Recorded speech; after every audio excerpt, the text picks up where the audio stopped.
कितना हमारा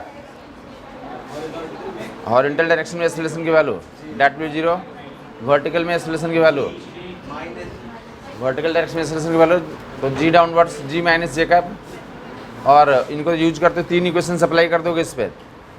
3 इक्वेशन भी equal to u minus g t s for u t minus g t square by 2 and v square equal to u square minus 2gS। X में एक बार apply करेंगे, एक बार वाई में। एक्स में अप्लाई करेंगे तो क्या क्या बनेगा, एक्स डायरेक्शन में अप्लाई करेंगे, ये यू स्पीड से थीटा एंगल फेंक दिया गया था लोगों को, यू स्पीड से थीटा एंगल फेंक दिया गया था। एक्स एक्सिस में इक्वेशन अप्लाई कर दोगे, एक्स में एक्सेलरेशन 0 है, final velocity u plus a t, u plus a 0 रख देंगे, कितना बन जाएगा, तो final velocity will be u cos theta. किस डायरेक्शन के लिए, एक्स डायरेक्शन के लिए काम करें। किस में काम कर रहे हैं हम लोग, एंड डिस्प्लेसमेंट एक्स एक्सिस के लॉन्ग एस पर U T plus a T square by 2, U T plus a T square by 2। ए की वैल्यू कितना रख देंगे यहाँ पे, तो कितना आ जाएगा, you cos theta into T. Displacement x axis में, टाइम टी में एक्स के long displacement you cos theta into T. आपको बोलना चाहिए, ऑलरेडी लिखवाया जा चुका है। बाई एक्सिस के लिए तो v is equal to u minus g t, u की जगह पे क्या रख दोगे, यू साइन थीटा, तो u sign theta minus g t. अब बाई एक्सिस में टी टाइम में डिस्प्लेसमेंट है u sign theta into t minus g t square by 2। और तीसरा इक्वेशन तो बाई एक्सिस का तो vertical component of velocity, y direction में वेलोसिटी का कंपोनेंट जो होगा तो we square equal to u sign theta का whole square minus 2g by. ऐसा कर लोगे आप, एक्स में और वाई में इक्वेशन आपने क्रिएट कर लिया।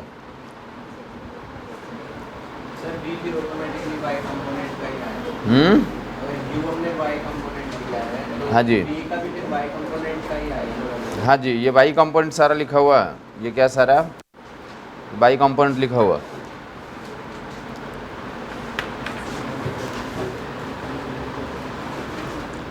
ये राइट साइड वाला बाई कंपोनेंट के बारे में डिस्कशन है, और ये वाला किसके लिए है, तो लेफ्ट एक्स कंपोनेंट के बारे में डिस्कशन है, by component and x component. 3 equations बताया था। टाइम ऑफ फ्लाइट कैसे डिराइव करते हैं, याद है लोगों को, टाइम ऑफ फ्लाइट गोड बाई को 0 करेंगे, एक ही बच्चे का आवाज़ है, सबका आवाज़ आना चाहिए। टाइम ऑफ फ्लाइट निकालना, टाइम ऑफ फ्लाइट होता ही क्या था, टाइम ऑफ फ्लाइट होता ही क्या था, तो टाइम ऑफ फ्लाइट होता था हवा में जो टाइम था उसको क्या बोलते थे हम लोग, time of flight. Air time को क्या बोलते थे, टाइम ऑफ फ्लाइट। निकालने का तरीका क्या था, बाई 0 कर दें, वर्टिकल डायरेक्शन का डिस्प्लेसमेंट 0 होगा, तो उस इंटरवल में जो डिस्प्लेसमेंट होता है उसे क्या बोलते हैं, तो रेंज बोलते हैं। कॉरस्पॉन्डिंग टाइम को क्या बोलते हैं हम लोग, टाइम ऑफ फ्लाइट। निकाल लिया होगा लोगों ने, बाई को 0 करके निकाल लें आप, बाई 0 प्लेस करोगे, कॉरस्पॉन्डिंग जो टी आएगा उसको क्या बोलते हैं आप, टाइम ऑफ फ्लाइट। बाई को 0 प्लेस करेंगे, टाइम की जो वैल्यू होगी time of flight 2u sign theta by ji.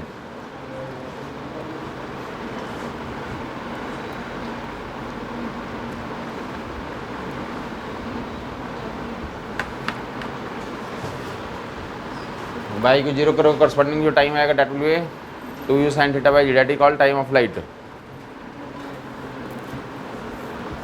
Maximum height कैसे निकाला था, सबका आवाज़ आना चाहिए। मैक्सिमम हाइट पहला इक्वेशन से निकला था, तीसरे से निकला था, तीसरे से क्या करेंगे, तीसरे में तो वी वाई को 0 कर दें, वी वाई को 0 कर दें, vertical component of velocity. Maximum height पे क्या होता है, 0, मैक्सिमम हाइट पे this component will goes to 0, इसको 0 कर दोगे तो करस्पॉन्डिंग जो वैल्यू आएगी यू साइन थीटा का whole square minus 2g by, यहाँ से h की वैल्यू निकाल लोगे, u square sign square theta by 2g।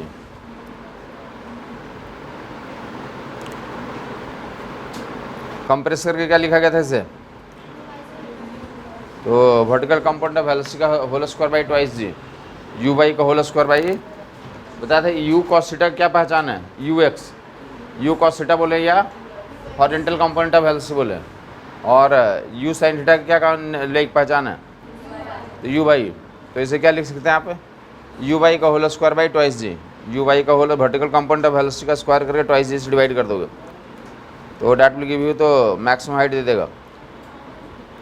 तो नेक्स्ट पार्ट में मूव करो। तीसरा काम बताया था, रेंज निकालना। कैसे निकाला गया था रेंज, एक्स डायरेक्शन में जो ये किसी टाइम टी पे डिस्प्लेसमेंट लिखा हुआ, किसी टाइम ये क्या कर देंगे, तो टाइम ऑफ फ्लाइट में जो डिस्प्लेसमेंट होता है एक्स डायरेक्शन में कितने टाइम में, तो टाइम ऑफ फ्लाइट में जो डिस्प्लेसमेंट होता है उसे क्या बोलते हैं आप, तो रेंज बोलते हैं। स्मॉल टी को किससे रिप्लेस कर दोगे, टाइम ऑफ फ्लाइट से, तो करस्पॉन्डिंग जो हॉरिजॉन्टल में डिस्प्लेसमेंट हो जाएगा उसे क्या बोलते हैं, हॉरिजॉन्टल रेंज। कितनी आगे value, you cos theta into capital T लिख लोगे, ये 3 फार्मूले डिराइव कर दिया गया, you cos theta into capital T की जगह पे 2u sign theta by ji.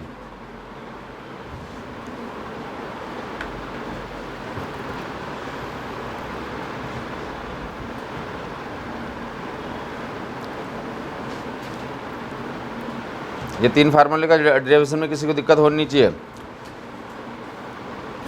Time of flight निकाल लिया, मैक्सिमम हाइट निकाल लिया, हॉरिजॉन्टल रेंज निकाल लिया।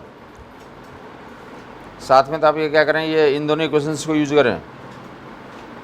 याद होगा क्लियर, ऐसा आपको बोला गया था कि x and y and t, x and y and t, इसमें जो रिलेशन होता है एक्स वाई एंड कांस्टेंट में जो रिलेशन होगा, x and y and constant में, that equation is called equation of trajectory, that equation is called equation of trajectory. ये दिख रहा होगा, ये क्या हमारे पास, तो किसी टाइम टी पे तो एक्स पोजीशन लिखना होगा, u cos theta into t, और किसी टाइम टी पे कौन सा पोजीशन, बाई पोजीशन, तो u sign theta into t minus g t square by 2। हमें क्या करना है, x and y and constant में इक्वेशन बनाना है। एक्स एंड वाई एंड, यहाँ पे वेरिएबल क्या है, टाइम है, एक्स एंड वाई में तो इक्वेशन बनाना। क्या करेंगे, यहाँ से टाइम की वैल्यू निकाल लो, यहाँ से टाइम की वैल्यू कितनी आ जाएगी, एक्स बटे यू कॉस थीटा, टाइम की वैल्यू यहाँ से कितनी आ जाएगी, और उस टाइम को यहाँ पे उठा कर रख दो, तो किस में इक्वेशन आ जाएगा, बाई एक्स एंड थीटा में, बाई एक्स में, और जो भी चीज़ें होंगी, जी रहेगा, यू रहेगा, थीटा रहेगा, ये सबको कौन क्या मानते हैं हम लोग, कांस्टेंट। तो बाई और एक्स में इक्वेशन बन जाएगा। उस इक्वेशन को क्या पुकारते हैं हम लोग, इक्वेशन ऑफ ट्रैजेक्टरी क्या पुकारते हैं। तो जल्दी से एक फाइंड आउट कर लें, देखते कौन कर पा रहा है, क्या आता है equation of trajectory. Equation of trajectory की वैल्यू कितनी आती है, जल्दी से फाइंड आउट करके बताएं आप लोग। तरीका बता दिया गया, ये आगे याद रखेंगे, जब भी ट्रैजेक्टरी निकालना होगा तो यही प्रोसीड्यूर करेंगे। एक इक्वेशन से टी की वैल्यू निकाल के दूसरे इक्वेशन में डालोगे, बाई और एक्स में इक्वेशन बन जाएगा, उसे ही क्या बोलते हैं, इक्वेशन ऑफ ट्रैजेक्टरी। टी की वैल्यू निकालो वहाँ से, टी की वैल्यू कितनी, एक्स बटे यू कॉस थीटा, तेजी से लिखेंगे लोग, टी की वैल्यू एक्स बटे यू कॉस थीटा। पहले इक्वेशन से टी की वैल्यू एक्स बटे यू कॉस थीटा, और दूसरे में डाल दें आप,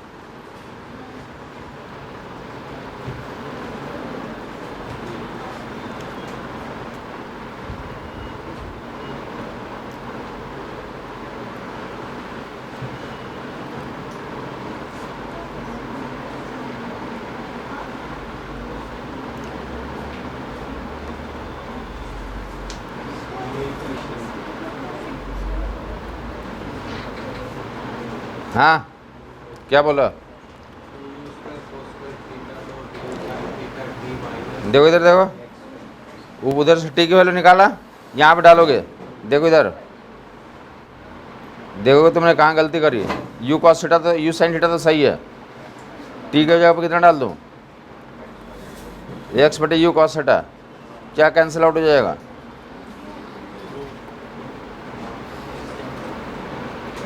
माइनस जी बाई 2, टी की जगह पर डाल दें, जी बाई 2 एक्स जगह पर इतना डाल दें, 2 बार कर दें इससे, या ऐसा स्क्वायर कर लें। ठीक है, यहाँ तक क्या आ गया, यही बोल रहे थे तुम, बाई जोड़ कितना आ गया, एक्स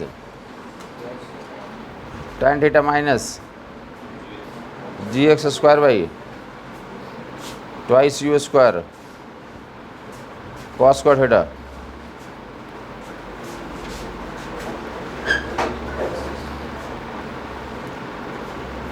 ये इक्वेशन क्या नाम से पुकारते हैं,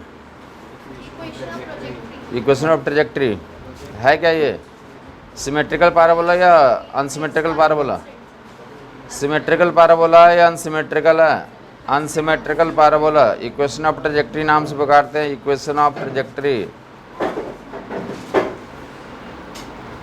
इक्वेशन ऑफ ट्रैजेक्टरी है क्या ये symmetrical parabola.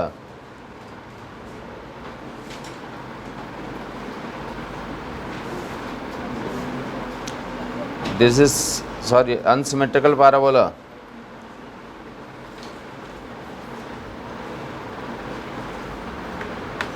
This is unsymmetrical parabola. ये 4 फार्मूले आपका स्ट्रेट फॉरवर्ड याद हो जाने चाहिए। पहला नंबर क्या था तो टाइम ऑफ फ्लाइट, दूसरा नंबर मैक्सिमम हाइट, तीसरा नंबर रेंज और हॉरिजॉन्टल रेंज, और चौथा number equation of trajectory. 1 2 3 4 one by one हम लोग एनालिसिस करने जा रहे हैं। अब 4 फार्मूले का डेरिवेशन भी याद है। तो कंप्लीट प्रोजेक्टाइल मोशन में तो देखें आपस में कोरिलेशन करने जा रहे हैं। हर एक को फार्मूला याद हो गया। हाँ, डेरिवेशन याद होना जरूरी, मतलब जरूरी है या नहीं बताओ? 20 से भी क्वेश्चन आ जाता है। क्या क्वेश्चन आ जाता है 20 से बताओगे बेटा? 20 से क्या आ जाता है सोचो ना। 20 से ऐसा क्वेश्चन होता है जो दिए रहेंगे कल को ना, ऐसा कल एक कहीं क्वेश्चन रहेगा, तुम प्रैक्टिस करोगे तो मिल जाएगा कि x की वैल्यू कितनी है तो 80, y की वैल्यू तो कितना लिखा रहेगा 2 और 3 - 5t, ऐसा कुछ लिखा हुआ है, ठीक है, या समथिंग ऐसा लिखा हुआ,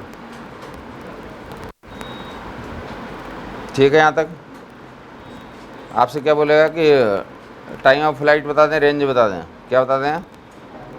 टाइम ऑफ फ्लाइट बता दें, रेंज बता दें, और क्या बता दें? एच मैक्स बता दें। समझ आई बात? तो वो तरीका याद रहेगा तो कर लोगे। वो तुम्हारा फार्मूला यहाँ काम नहीं आएगा कि 2u sin θ/g ऐसा टाइम ऑफ फ्लाइट वाला फार्मूला काम आएगा नहीं आएगा? आएगा, लेकिन लंबा पड़ जाएगा वहाँ से। समझ आई बात नहीं? और ये अगर हमें तो इन्फॉर्मेशन पता है कि y0 करने से क्या निकल जाता है, टाइम ऑफ फ्लाइट निकल जाता है। y0 कर देंगे, यहाँ ये y0 कर देंगे, t की वैल्यू 3/5 सेकंड आ गया, तो टाइम ऑफ फ्लाइट निकल गया, ठीक है। और टाइम ऑफ फ्लाइट से यहाँ गुना कर देंगे तो रेंज निकल गया। क्या निकल गया? हॉरिजॉन्टल निकल गया, हॉरिजॉन्टल रेंज निकल गया। यहाँ तो दो इन्फॉर्मेशन समझ में आई। और तीसरा इन्फॉर्मेशन मैक्सिमम हाइट निकालना। क्या निकालना? तो मैक्सिमम हाइट बताया था कि कहाँ पे होता है? रेंज के आधे पोजीशन पे होता है, रेंज के आधे पोजीशन पे। तो पहले यहाँ से रेंज निकाल लेंगे, उसका हाफ कर देंगे और उसको कहाँ पे डाल देंगे? इसमें डाल देंगे। या फिर मैक्सिमम हाइट कहाँ पे होता है? तो उस टाइम पे होता है जब टाइम ऑफ फ्लाइट का आधा टाइम पे होता है। टाइम ऑफ फ्लाइट का आधे टाइम पे क्या होता है? हमारा प्रोजेक्टाइल मैक्सिमम हाइट पे होता है। तो टाइम ऑफ फ्लाइट का आधा टाइम इसमें रख दोगे तो क्या निकल जाएगा? यहाँ से मैक्सिमम हाइट निकल जाएगा। यही क्वेश्चन तुम्हें मिलेगा प्रैक्टिस में और तुमसे नहीं होगा। अगर डेरिवेशन तुम समझोगे तो अपने आप कर लोगे। समझ आई बात? डेरिवेशन समझने का तो यही लॉजिक होता है कि कुछ उसी डेरिवेशन पे कुछ क्वेश्चंस बनाए जाते हैं। तो डेरिवेशन अगर याद रहेगा तो क्या हो जाएगा? क्वेश्चंस निकल जाएगा। अदरवाइज जो 4 फार्मूले जो तुम चाहते हो कि 2u sin θ/g, u² sin² θ/2g and u cos θ into 2u sin θ/g and y = x tan θ minus gx² 2u² cos² θ, ठीक है। तो ये मोस्टली लोगों को पहले से याद होगा। अगर याद नहीं है तो मोस्टली लोग याद कर लेते हैं। तो इतने इन्फॉर्मेशन पे नीट का एग्ज़ाम देने जाओगे तो डिस्टिंग्विश नहीं हो पाएंगे आप। डिफरेंशियल कुछ होना चाहिए ना, तो आपके इन्फॉर्मेशन होना चाहिए, याद होना चाहिए। हमें जो है तो उससे मतलब नहीं है कि क्या होना चाहिए क्या नहीं होना चाहिए। हमारा किससे मतलब है? एग्जामिनर क्या चाहता है हमसे? एग्जामिनर तुमसे ये चाहता है। अगर ये नहीं चाहता ना, सिर्फ चाहता कि 4 फार्मूले तुम याद करके आओ, तो मैं 4 फार्मूले याद करवाता रहता तुमसे। मैं उस 4 फार्मूले को याद करवाता, ठीक है। लेकिन एग्जामिनर का एक्सपेक्टेशन होता है तुम्हें क्या, मतलब सिलेबस में क्या लिखा जाता है? सिलेबस में ये लिखा जाता है कि projectile motion and it's applications पढ़ने हैं। क्या पढ़ने हैं? 2 डायमेंशनल मोशन एंड एप्लीकेशंस। अगर सिर्फ फार्मूला पढ़ना रहता तो क्या लिखता वो? प्रोजेक्टाइल तक रख देता है, एप्लीकेशंस में नहीं जाता। ये एप्लीकेशन हो गया, जो हमने प्रोजेक्टाइल में पढ़ा उसी को यहाँ पे क्या करना, फिर से एप्लीकेशन में जाना। ऐसे जो वहाँ पे करा था यही काम यहाँ पे करना। तो ज़रूरी है कि हम दोनों काम जाने। सुन लिया इस लोगों ने? दोनों हमें फार्मूले भी याद होने चाहिए, डेरिवेशन भी याद होने चाहिए। बताओगे बेटा? पहला नंबर फार्मूला बताओगे, H T R and equation of trajectory. H T R and equation of trajectory. H for maximum height कौन बताएगा? You by square by to, u square by तो डेट इज मैक्सिमम हाइट हो गया। लिख लेगा लोग एक बार फिर से। टाइम ऑफ फ्लाइट के बारे में बताएगा नेक्स्ट। डेट में time of flight will be 2 times u by बटे जी या twice u sign theta by g. Range के बारे में बताएगा u x into time of flight, u x into time of flight. ये छोटा फॉर्मेट में लिखा जा रहा है u x into time of flight. Time of flight को यहाँ पे रिप्लेस कर दो तो क्या बन जाएगा ये? तो डेट में u x into 2 times u y बटे g. Equation of trajectory y is equal to x tan theta minus g x square 2 u square cos square theta.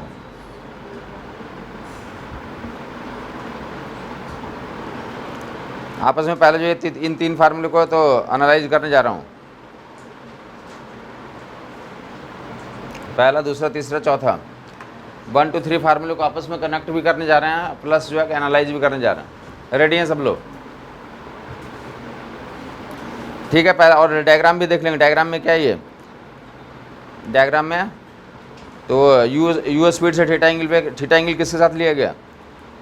Horizontal के साथ। क्या लिया गया? हॉरिजॉन्टल के साथ थीटा एंगल है तो हाईएस्ट पॉइंट पे वेलोसिटी कितनी हो जाती है? तो यू कॉस थीटा रहती है। वर्टिकल कंपाउंड कितना हो जाता है? 0 हो जाता है। वर्टिकल कंपाउंड कितना हो जाता है? टॉप मोस्ट पॉइंट पे velocity you cos theta. Top most point पे वेलोसिटी एंगल किसके साथ दिया हुआ? अगर यही एंगल वर्टिकल से दिया होता, अल्फा लिखा होता, ये एंगल किससे मेंशन किया होता? वर्टिकल से। एंगल किससे मेंशन किया रहता? तो ये जो कंपोनेंट आते हैं हॉरिजॉन्टल वाले यू साइन अल्फा हो जाता है।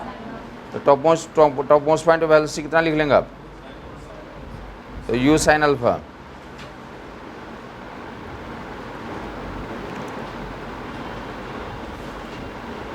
या इस पर नीट का यही सवाल था कुछ कि बोला गया था वर्टिकल से 30 डिग्री एंगल भी फेंक दिया गया। वर्टिकल से कितने डिग्री एंगल भी फेंक दिया गया? टॉप मोस्ट पॉइंट पे तो वेलोसिटी निकालें। टॉप मोस्ट पॉइंट पे क्या निकालें आप? कुछ समझ नहीं आया? U sin alpha that will u sin 30। या मैंने क्या बोला कि वर्टिकल से 30 डिग्री एंगल लिया, हो सकता है वहाँ 60 डिग्री लिखोगे तो क्या लिख लेंगे वहाँ पे? यू साइन 60 हो जाएगा, यू √3/2 हो जाएगा। समझ आ गया होगा लोगों को? मैं बोलना चाहता हूँ कि हॉरिजॉन्टल और वर्टिकल से कोई मैटर है नहीं करता है। अगर बोलेगा मैं हॉरिजॉन्टल वाला फार्मूला में याद करके गया था तो क्या करता? तो उन्होंने किससे दिया था एंगल? वर्टिकल से अगर अल्फा दिया हुआ, वर्टिकल से अगर 30 दिया हुआ तो हॉरिजॉन्टल से कितना कर लेते तुम? 60 मान लेते। हॉरिजॉन्टल से कितना मान लेते हैं? तो हॉरिजॉन्टल 60 मान लोगे तो यहाँ cos 60 रखोगे तो भी कितना आ जाएगा? तो u/2 आ जाएगा। समझ आ गया लोगों को? तो इधर में आप कर सकते हैं। बताया कि इस पर जो 2022 के एग्जाम में ये सवाल था, टॉप मोस्ट पॉइंट पे हॉरिजॉन्टल कंपोनेंट ऑफ वेलोसिटी की चर्चा करनी थी। फिलहाल देखें अब जो प्रोजेक्टाइल मोशन में तो ये सारी बातें इन्फॉर्मेशन याद होगी आपको। और क्या क्या इन्फॉर्मेशन याद हो चुका है? इसके अलावा 5 इन्फॉर्मेशन और बोलना आपको तो बता दें एक बारी। ये सब इन्फॉर्मेशन पिछली क्लास में बताया था कि ये क्या होता हमारा, ये इस पोजीशन का कोऑर्डिनेट लिखो। ये टॉप मोस्ट पॉइंट के बारे में 4 बातें बता दें। यहाँ पे 4 बातें बता दें इसके बारे में। पहले तो इसका कोऑर्डिनेट ही लिख दो। कोऑर्डिनेट होता ये, इसको क्या रिप्रेजेंट करेंगे? तो ये r/2 है। एक्स कोऑर्डिनेट कितना है इसका? और वाई कोऑर्डिनेट कितना है? r/2 कॉमा h चाहिए। r/2 comma h। इस पॉइंट के बारे में तो 5 इन्फॉर्मेशन बताने हैं। तो इसका जो पोजीशन वेक्टर ऐसे लिख दिया r/2 comma r/2 i cap and h j cap. ठीक है। यह दूसरा इन्फॉर्मेशन, इस पॉइंट पे तो horizontal velocity u cos theta होती है और वर्टिकल वेलोसिटी 0 होती है। That is the second information. या इसी को यहाँ पे वेलोसिटी हॉरिजॉन्टल होती है तो यहाँ पे ऐसे सवाल पूछे जाते हैं कि हाईएस्ट पॉइंट पे, मैक्सिमम हाइट पे वेलोसिटी वेक्टर का हॉरिजॉन्टल से एंगल बता दो। वेलोसिटी वेक्टर का हॉरिजॉन्टल से एंगल बता दो। तो वेलोसिटी वेक्टर ये है, हाईएस्ट पॉइंट पे वेलोसिटी वेक्टर ये है, और हॉरिजॉन्टल ये है, दोनों के बीच का एंगल कितना हो गया? 0 हो गया। क्या हो गया एंगल? तीसरा इन्फॉर्मेशन हो गया। या इन नेक्स्ट इन्फॉर्मेशन, तो ये हॉरिजॉन्टल वेलोसिटी है, ये यू कॉस थीटा, और एक्सेलरेशन किधर है हमारा? डाउनवर्ड है, एक्सेलरेशन वर्टिकली डाउनवर्ड है। क्लियर है ये? तो ये पूछा जाता है कि हाईएस्ट पॉइंट पे वेलोसिटी वेक्टर और एक्सेलरेशन वेक्टर के बीच का एंगल बता दो। तो हॉरिजॉन्टल होता है वेलोसिटी वेक्टर, और एक्सेलरेशन वेक्टर क्या होता है? वर्टिकल होता है। दोनों के बीच का एंगल कितना हो गया? 90 हो गया। या हाईएस्ट पॉइंट पे वेलोसिटी वेक्टर और फोर्स वेक्टर के बीच का एंगल बता दो। तो again that angle will be 90 degree. Force mg नीचे एक्ट कर जाएगा तो डाटा एंगल अगेन नीचे 90 डिग्री। क्लियर है ये? या फिर तो हाईएस्ट पॉइंट पे, कौन से पॉइंट पे है?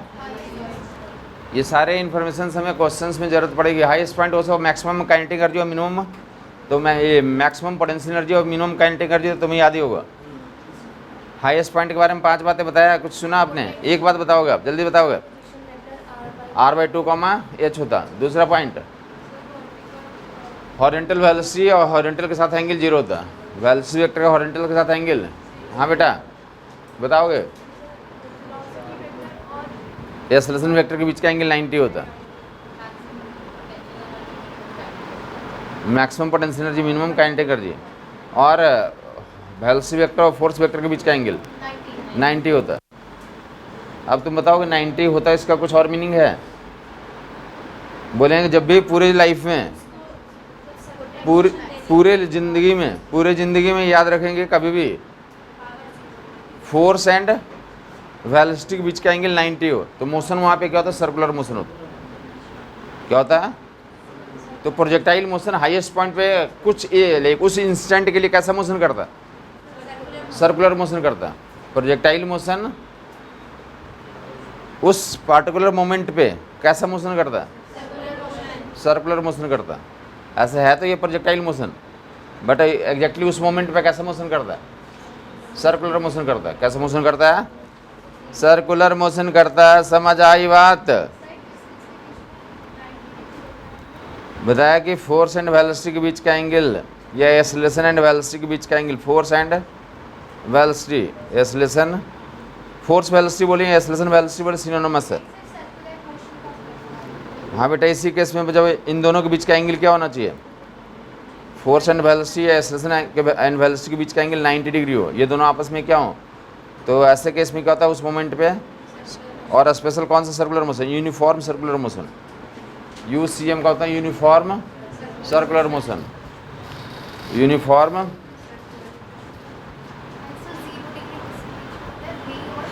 वेलोसिटी वेक्टर का हॉरिजॉन्टल के साथ एंगल, वेलोसिटी वेक्टर का हॉरिजॉन्टल के साथ एंगल कितना होता है? 0 degree. Angle of the projectile at the highest point, angle velocity vector of the projectile makes with horizontal at the highest point. Velocity vector of the projectile, projectile का velocity vector horizontal के साथ जो angle बनाता है, कब? Highest point पे। वो angle कितना होता? 0 होता। किसकी चर्चा कर रहा हूँ? हाईएस्ट पॉइंट की। किसकी चर्चा कर रहा हूँ? हाईएस्ट पॉइंट की। मैं बोलना चाहता हूँ कि ये जो है ना, पढ़ने का तरीका अपने को तो मॉडिफाई करेंगे, रेक्टिफाई करेंगे। सीखना ये चीज़ होता है। क्या होता है? सीखना ये चीज़ होता है कि जैसे मैं बता रहा हूँ कि टॉप मोस्ट पॉइंट पे वेलोसिटी एग्जाम में है, नीट 2022 में है। वो जो रिवीजन क्लास हुई थी, वीडियो लेक्चर, वो भी देख लोगे, उसमें भी बताया हुआ था। मैंने बताया वो एग्ज़ाम में कैसे आ जाता है। एग्ज़ाम में इसलिए आता है कि मुझे पता है कि क्या मतलब क्या इंपॉर्टेंट चीज़ है, तो वो चीज़ें आपको भी मैं बता देता हूँ। अगर आप उसको पकड़ना शुरू कर देंगे तो आप भी उसी लेवल में पहुँच जाएंगे। पकड़ा कैसे जाता? किसी भी फिजिकल पैरामीटर के नाम में क्या लग जाए? मैक्सिमम या मिनिमम। क्या लग जाए? मैक्सिमम या मिनिमम। तो वो क्या हो जाता है? इम्पॉर्टेंट हो जाता है। एग्जामिनेशन में तो मटेरियल बन जाता है, एग्जामिनेशन में मसाला बन जाता है वो। समझ आई बात? नहीं आई? कुछ भी पूरे फिजिक्स में जहाँ भी हम पढ़ेंगे, कभी भी किसी चीज़ के बारे में तो हाईएस्ट लिख दिया, मैक्सिमम में लिख दिया, मिनिमम लिख दिया, तो वो क्या हो जाता है? इंपॉर्टेंट पॉइंट हो गया, एग्जामिनेशन में मसाला हो गया वो। उससे एग्जाम में पॉसिबिलिटी, हाई पॉसिबिलिटी कि वहाँ से क्वेश्चन पूछे जाएंगे। समझ आई बात? जैसे हमने बोला ना कि कोई एक हाईएस्ट पीक का नाम बताओ या लंबी नदी का नाम बताओ, तो क्या नाम लेते हो? यही नाम होता है ना। किसी भी गली मोहल्ले के आदमी को नाम याद होता है कि गंगा एक नदी है या ऐसी लंबी नदी है। इंडिया में चलता है ना कि हम उस देश के वासी हैं जिस देश में गंगा बहती है। ऐसा गाना भी है ना, समझ आई बात? नहीं ऐसा गाना है कि तुम्हारे गांव में कौन सी नदी बहती है, ऐसा है क्या? नहीं ना। तो जो हाई बड़ा चीज़ होता है उसके बारे में वो इम्पोर्टेंट हो जाता है। बड़ा चीज़ क्या होता है? इम्पोर्टेंट हो जाता है। तो लॉजिक आपको याद होना चाहिए कि मैं किस पॉइंट की चर्चा कर रहा हूँ, हाईएस्ट पॉइंट की। तो आपके दिमाग में भी सेट हो जाना है कि यहाँ पे क्वेश्चंस रहते हैं। जो पॉइंट बताया हर एक पॉइंट आपको क्वेश्चंस में मिलेंगे। जब आप प्रैक्टिस कर रहे होंगे तो ये भी सवाल पूछा कि हाईएस्ट पॉइंट पे हॉरिजॉन्टल के साथ वेलोसिटी वेक्टर कितना एंगल बनाता है। हाईएस्ट पॉइंट पे वेलोसिटी वेक्टर एक्सेलरेशन वेक्टर के बीच का एंगल ठीक करो। हाईएस्ट पॉइंट पे पोटेंशियल एनर्जी के बारे में चर्चा करो, तो हाईएस्ट पॉइंट पे potential energy maximum, kinetic energy minimum. Clear ये? हाईएस्ट पॉइंट पे तो मोशन कैसा होता है? हाईएस्ट पॉइंट पे मोशन कैसा होता है? Uniform circular motion. क्या होता है? ये यहाँ पे नहीं, ये करेक्टर किसका है? यूनिफॉर्म सर्कुलर मोशन करेक्टर किसका है? इसका करेक्टर का। जब भी ऐसा होगा तो मोशन कैसा होगा? तो यूनिफॉर्म सर्कुलर मोशन होगा। और उसके अलावा तो मोशन कहाँ से डिसाइड होता देख लोगे, इन्हीं के बीच का एंगल से डिसाइड होता। इस केस में 90 डिग्री के लिए कैसा हो गया? Uniform circular motion. ये पूरे फिजिक्स का फंडा दे रहा हूँ कि एक क्वेश्चन आएंगे, एक टाइप ऑफ क्वेश्चन जहाँ पे पूछा जाएगा मोशन स्ट्रेट लाइन होगा, पैराबोलिक होगा, सर्कल होगा और स्ट्रेट लाइन सर्कल है, तो कैसे डिसाइड करोगे? तो इस केस में तो बता दिया सर्कल होगा। उसके अलावा देखोगे फोर्स एंड वेलोसिटी के बीच का एंगल, फोर्स एंड वेलोसिटी के बीच का एंगल 90 होगा तब ऐसा हुआ। जबकि अगर इनके बीच का एंगल थीटा की वैल्यू 0 से लेकर 180, 0 से 180 के बीच में कुछ भी हो जाए तो इसी को बोलते क्या होता है? पैराबोलिक मोशन होगा। इसमें स्पेशली एक केस हटा दो, थीटा 90 का हटा दिया अलग। इसमें थीटा क्या है? एक्सक्लूड कर देंगे। थीटा 90 क्या हमारा? थीटा 90 पे तो अलग हो गया, यहाँ पे एक्सक्लूड इंक्लूडेड नहीं है। थीटा 0 से 180 कुछ भी हो सकता है, क्या नहीं हो सकता? इस केस में कंप्लीट इस केस सेट के लिए तो कैसा मोशन होगा? पैराबोलिक मोशन होगा। ये फंडा है, ये इस्तेमाल होगा यहाँ पे भी, ये मैग्नेटिक फील्ड में भी इस्तेमाल होगा, इलेक्ट्रिक फील्ड में भी इस्तेमाल होगा। कहीं भी डिसीजन लेना होगा कि मोशन कैसा हुआ, तो इसी नियम से निकलता है डिसीजन। ये आपको डिसीजन मेकिंग प्रोसेस है। तो डिसीजन मेकिंग प्रोसेस में तो इसी फंडे से पता चलता है कि स्ट्रेट लाइन मोशन होगा, सर्कुलर होगा, पैराबोलिक होगा, यहाँ से ही पता चलता है। तो ये याद रखेंगे तो आपको क्वेश्चंस कहीं भी नहीं रुकेगा। तो नेक्स्ट वन मोर इन्फॉर्मेशन। अब बोलोगे ना तो कि हमें पढ़ना कहाँ से कहाँ तक होता है एक साइकिल में? 0 से 180, 0 से 180, तो 90 पे चर्चा हो गया, 0 से 180 भी चर्चा होगा। बच क्या गया एग्जैक्टली? 0 एंड 180, 0 बच गया और 180 बन गया। 0 एंड 180 बच गया। तो 0 और 180 पे कैसे मोशन होता है?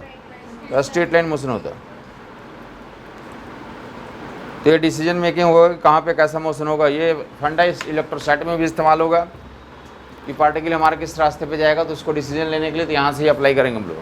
आइदर फोर्स वेलोसिटी में एंगल देखते हैं या एक्सेलरेशन वेलोसिटी में एंगल देखते हैं। Force velocity is synonymous to acceleration velocity. तो कंप्लीट यहाँ पे देख लिया कि बाकी यहाँ पे डिसीजन और आपको देखना होगा। देख लोगे यहाँ पे force velocity, acceleration velocity. Force velocity लेके काम करूँगी, एक्सेलरेशन वेलोसिटी लेके काम करूँ? देख लो यहाँ पे हाईएस्ट पॉइंट पे दिखा दिया ना, उसके अदर जगहों पे तो अनदर पॉइंट्स पे देख लोगे। यहाँ पे एंगल कितना हमारा वेलोसिटी एंड एक्सेलरेशन के बीच में। यहाँ पे वेलोसिटी एंड एक्सेलरेशन के बीच में ये एक्सेलरेशन है और ये वेलोसिटी, इन दोनों के बीच का एंगल कितना? 90 से ज़्यादा है। ठीक है, जब यहाँ पे जाएंगे अभी भी 90 से ज़्यादा है। अरे अब अपटिव एंगल है ना, यहाँ पे एग्जैक्टली कितना हो गया? 90 हो गया। अब इधर जाएंगे, वेलोसिटी टेंजेंट में होता है हमेशा, किसी भी कर्व पे वेलोसिटी किधर होती है? ठीक है। ये तो इधर क्या था हमारा? इधर एंगल क्या था? वेलोसिटी एंड एक्सेलरेशन में अपटिव एंगल। और इधर क्या था? Equity angle. जो इधर क्या था? थीटा 0 से 90 के बीच में, और इधर कितना हमारा? थीटा 90 to 180 के बीच में। तो डिजाइन देख लिया आपने, वेलोसिटी एंड एक्सेलरेशन के बीच का एंगल। क्लियर बात हो गई? तो वन मोर पॉइंट नोट कर लें यहीं पे। हाईएस्ट पॉइंट पे तो मज़ा आ गया। वेलोसिटी कितनी होती है हाईएस्ट पॉइंट पे? हाईएस्ट पॉइंट पे वेलोसिटी कितनी होती है? u cos थीटा होती है। क्या होती है? और हाईएस्ट पॉइंट पे एग्जैक्टली उस मोमेंट पे कैसा मोशन करता है, तो यूनिफॉर्म सर्कुलर मोशन। तो एक रेडियस ऑफ कर्वेचर लिखना होता है। तुमने बचपन में सुना होगा कि रेडियस ऑफ कर्वेचर का formula r is equal to कितना होता है। ये तो पूछना होगा, सेंट्रीपिटल एक्सेलरेशन तो सुना होगा, वी स्क्वायर बटा आर, ऐसे सुना होगा नहीं सुना, सेंट्रीपिटल एक्सेलरेशन तो सुना होगा।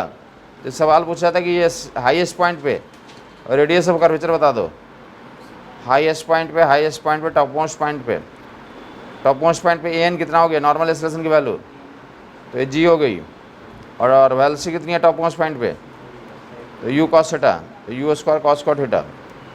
और रेडियस ऑफ कर्वेचर नोट कर लेंगे। बाकी डिटेल में सर्कुलर मोशन में इसके बारे में पढ़ेंगे। सर्कुलर मोशन में रेडियस ऑफ कर्वेचर के बारे में 5 मिनट और टाइम दूंगा फिलहाल। यहाँ पे प्रोजेक्टाइल मोशन के चैप्टर में भी कुछ क्वेश्चन यहाँ पे पूछ रहे थे कि ये रेडियस ऑफ कर्वेचर बता दें, तो आपको यहाँ पे मेंशन करवा दिया कि रेडियस ऑफ कर्वेचर, तो u square cos square theta by g हो जाता है। ये एन को नॉर्मल एक्सेलरेशन बोलते हैं, रेडियल एक्सेलरेशन बोलते हैं, सेंट्रीपिटल एक्सेलरेशन बोलते हैं। सुना होगा सर्कुलर मोशन में तो सेंट्रीपिटल एक्सेलरेशन होता है, ऑब्जेक्ट के पास सेंट्रीपिटल एक्सेलरेशन होता है। तो हाईएस्ट पॉइंट पे तो चर्चा कर लिया, तो 2 और चर्चा हाईएस्ट पॉइंट पे अभी कर दे दो। हाँ हाँ लिखिए।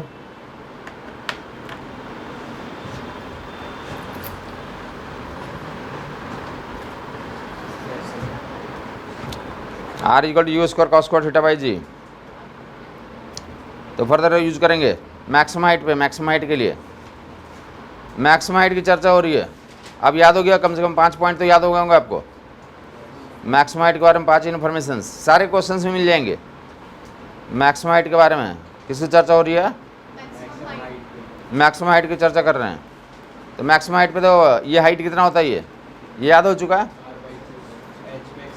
ये एच मैक्स है। तो मैक्सिमम हाइट पे क्या निकालना, तो पोटेंशियल एनर्जी लिखें, m into g into h कर लें। पोटेंशियल एनर्जी का फार्मूला जानते हैं।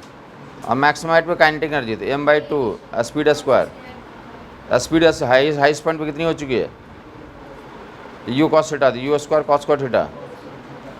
और एच की वैल्यू रख दो, पोटेंशियल एनर्जी निकल जाएगा। दोनों का रेशियो ले लो, potential energy and kinetic energy का रेशियो निकल जाएगा। ये कहाँ पे चर्चा हो रही है, मैक्सिमम हाइट पे। मैक्सिमम हाइट पे पोटेंशियल एनर्जी का formula m g h. Maximum height पे पोटेंशियल एनर्जी का formula m g h. H की वैल्यू रख दें आप। मैक्सिमम हाइट पे पोटेंशियल एनर्जी का formula m g h. M g h, h के जगह कितना, u square sign square theta by 2 g. और काइनेटिक एनर्जी की value m u square cos square theta by m u square cos square theta,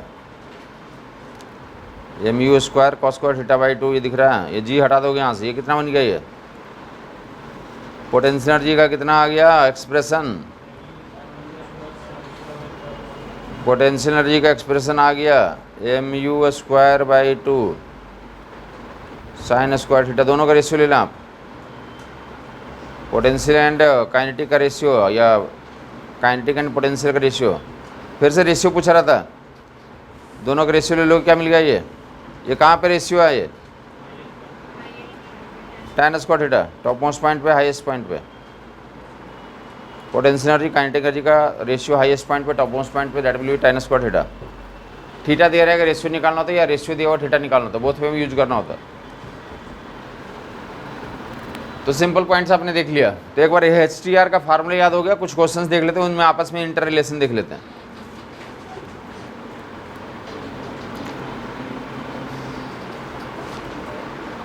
ये फार्मूले 3 आपको दिख गए हैं, इस पे जो है तो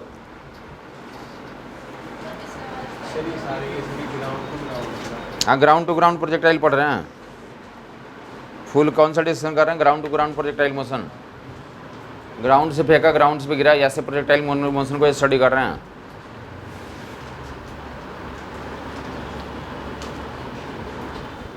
पोटेंशियल एंड काइनेटिक का ratio tan square theta note कर लिया होगा लोगों ने, याद भी हो गया साहब।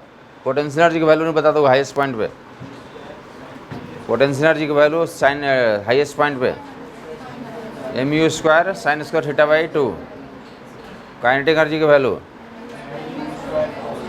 mu square cos square theta by 2, दोनों का रेशियो, दोनों हाईएस्ट पॉइंट पे potential energy and kinetic energy का ध्यान सुनोगे। हाईएस्ट पॉइंट पे potential energy and kinetic energy, highest point पे पोटेंशियल एनर्जी एंड बराबर है, तो एंगुलर प्रोजेक्शन बता दें 45 बराबर है ना, तो रेशियो कितना हो गया 1 हो गया, tan square theta 1 tan theta 1 theta 45 हो गया। सवाल मिलेंगे हाईएस्ट पॉइंट पे पोटेंशियल और काइनेटिक का रेशियो 1:1 है या पोटेंशियल एनर्जी और काइनेटिक एनर्जी बराबर है, तो क्या बताएं आप। तो एंगुलर प्रोजेक्शन क्वेश्चन समझ में आया नहीं आया? हाँ 45 डिग्री का और जो है ना तो डिस्कशन करेंगे, उनका गुणगान करेंगे, बट अब फिलहाल जो है तो फार्मूला आपको पता चल गया। 2 इन्फॉर्मेशंस तो आपस में कर ले, 3 क्वेश्चंस मिलेंगे ये। देखो भाई दोनों तरीके से ये theta and potential and kinetic का रेशियो, तो कोई एक इन्फॉर्मेशन दिया रहेगा दूसरा बता दो। जैसे हमने क्या बताया कि इसका रेशियो 1:1 है, तो एंगल कैसे निकाल लोगे, तो 45 डिग्री निकाल लो। कैसे फिर सोल्व आउट किया, इन दोनों का रेशियो डाटू tan स्क्वायर थीटा, दोनों का रेशियो 1:1, तो ऐसे लिखोगे tan थीटा 1 हो जाएगा, थीटा 45 डिग्री आ जाएगा, theta will be 45 degree. Clear है ये? तो फर्दर अब क्या बताऊँ, पोटेंशियल एंड काइनेटिक का रेशियो कितना बोल दूँ 3:1, पोटेंशियल एंड काइनेटिक का रेशियो 3:1, या इसी को क्या बोलेंगे पोटेंशियल एनर्जी 75%, कितना है पोटेंशियल एनर्जी 75% है, पोटेंशियल एनर्जी टोटल एनर्जी का क्या है 75% है, ठीक है 75 ऊपर और नीचे 25, तो 3:1 रेशियो। तो एंगल कितना निकाल लोगे तुम, तो थीटा विल बी 60 डिग्री आ जाएगा। ऐसे रेशियोज तो यूज करेंगे आप, जो फार्मूला आ गया तो उस पर वैल्यू पुटिंग का सवाल रहता है। ये हर एक बुकलेट में तुम्हें मिल जाएगा सवाल, ये बोथ में मिलेगा। कुछ जगहों पे इसलिए तरीके से पूछा गया, एग्जाम में ही पूछा गया, इसलिए तो प्रैक्टिस में लिखा हुआ कि एंगुलर प्रोजेक्शन 45 डिग्री है, तो इन दोनों का रेशियो निकालो 1:1, या रेशियो 1:1 है, तो एंगल बताओ, तो डेट विल 45। बोथ वे में यूज करना होता। इस केस में अगर कितना दिया हुआ तो 3:1, तो 3 लिखोगे, √3 लिखोगे, √3 लिखोगे, थीटा कितना हो गया हमारा, तो डेट विल 60 कर लोगे, डेट विल, तो 1 मोर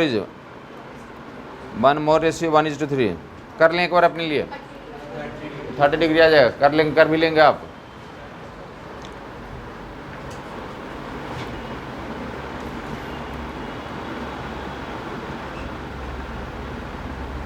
tan स्क्वायर थीटा की वैल्यू आ चुकी है। tan स्क्वायर थीटा की वैल्यू क्या है, पोटेंशियल एनर्जी और काइनेटिक एनर्जी का रेशियो। tan स्क्वायर थीटा का वैल्यू क्या है हमारा, पोटेंशियल काइनेटिक का रेशियो,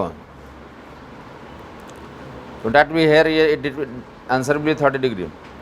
ये टेबल में लिखवा दिया, जो ऑलमोस्ट यहाँ से तो 2 से 3 क्वेश्चन तो मैं प्रैक्टिस में मिल जाएगा। ये फार्मूला दिखा दिया कि इनका फार्मूला होता है क्या, tan स्क्वायर थीटा, रेशियो दिया हो तो एंगल बता सकते हैं, एंगल दिया हो तो क्या बता सकते हैं आप, रेशियो बता सकते हैं। फर्दर लिखोगे तो हम इस फार्मूले के लिए तो बोलना चाह रहे थे आपसे,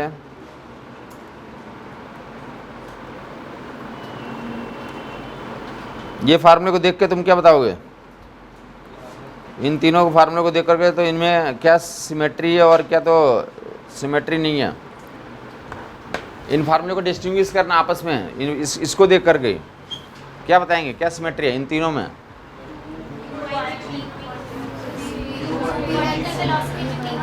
गुड बोलेंगे, वर्टिकल कंपोनेंट ऑफ वेलोसिटी, हाँ maximum height, time of flight and range, all 3 depends on the vertical component of velocity. Vertical component of velocity पे सभी लोग डिपेंड करते हैं, या सभी लोग किस पे डिपेंड करते हैं, जबकि हॉरिजॉन्टल कंपोनेंट ऑफ वेलोसिटी पे सिर्फ कौन डिपेंड करता है, रेंज डिपेंड करता है। बाकी ये दोनों क्या हैं, इंडिपेंडेंट है। हॉरिजॉन्टल कंपोनेंट ऑफ वेलोसिटी ये दोनों क्या है हमारा, इंडिपेंडेंट है। क्लियर है ये? तो इस इन्फॉर्मेशन पे तो लाइक इस इन्फॉर्मेशन का तो यूज करते हैं क्वेश्चंस में, तो पहले थ्योरेटिकल वाला क्वेश्चन बता दूं या न्यूमेरिकल वाला बता दूं या ग्राफ वाला बता दूं? 3 तरह के क्वेश्चन इस पे हैं। फंडा ये लगना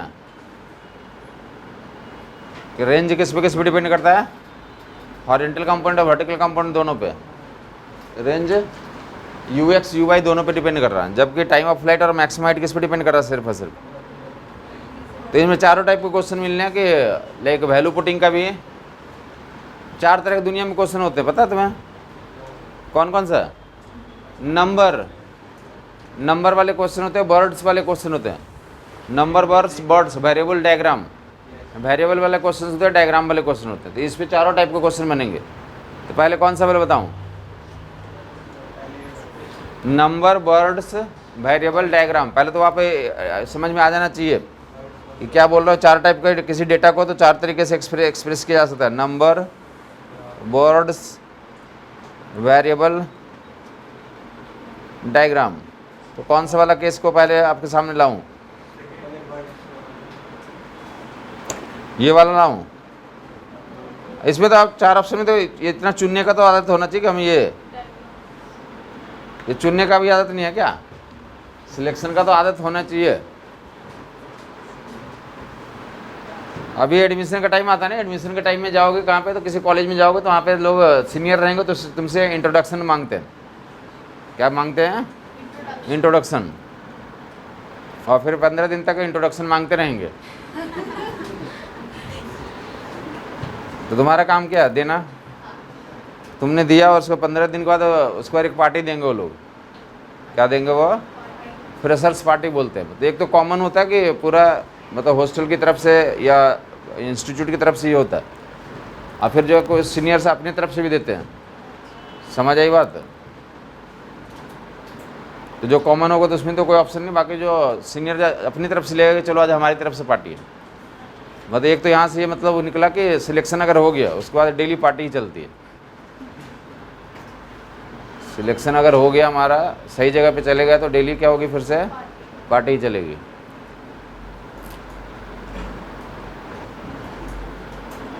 तो वहाँ पे जैसे जो कोई सीनियर दे रहा है पार्टिकुलरली इंडिविजुअल, तो वो पार्टी देता तो थोड़ा स्मॉल ही होता है। मतलब कैंटीन में ले गया, सबसे पूछ लेगा आपसे कि तुम क्या लोगे, तुम क्या लोगे। तो वैसे सबसे पूछ रहा था तुम क्या लोगे, क्या लोगे। वहाँ 3-4 ऑप्शन थे कि कोल्ड ड्रिंक्स था और क्या था, मैंगो शेक था। वैसे मान लें कोल्ड ड्रिंक्स, मैंगो शेक और दूसरा और एक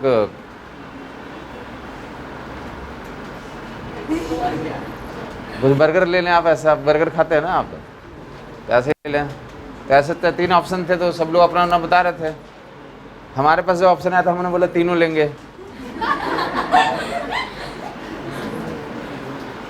क्या लेंगे? तीनों ही लेंगे। तो उसके बाद हमारे पीछे जो लोग थे, तो जिनसे पूछेगा सब लोग तीनों ही बताया। फिर समझ आई बात? नहीं है तो ऑप्शन तो तुम चूज करोगे एटलीस्ट कि हमें ये बता दो पहले, फिर ये बता दो, ये बता दो। यहाँ पे तीनों एक साथ लेने का कोई मतलब नहीं है। ये चारों जो है, तो आप ऑप्शन तो चूज करने में तो रखें कि हाँ मैं बताओ, ये बताओ। चलें, रेडी हैं सब लोग? कौन सा इस पे काम कर? बोर्ड्स पे। बोर्ड्स पे देखें एक्सपेरिमेंटल क्वेश्चन होता है। बोर्ड्स पे क्या होता है?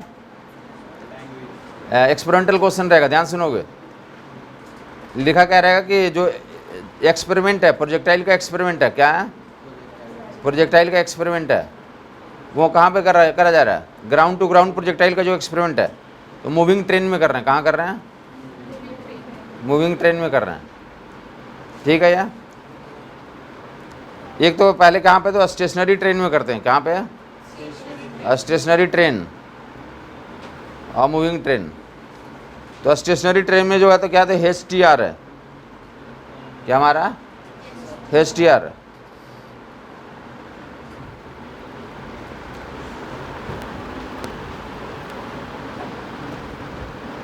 ठीक है यार। और यही बोला जाता है कि अगर मूविंग ट्रेन में करेंगे तो इसमें कौन चेंज कर जाएगा, कौन नहीं चेंज करेगा। बोलेगा स्टेशनरी ट्रेन में जो प्रोजेक्टाइल का तो मैक्सिमम हाइट H है, T है, R है। ठीक है ये।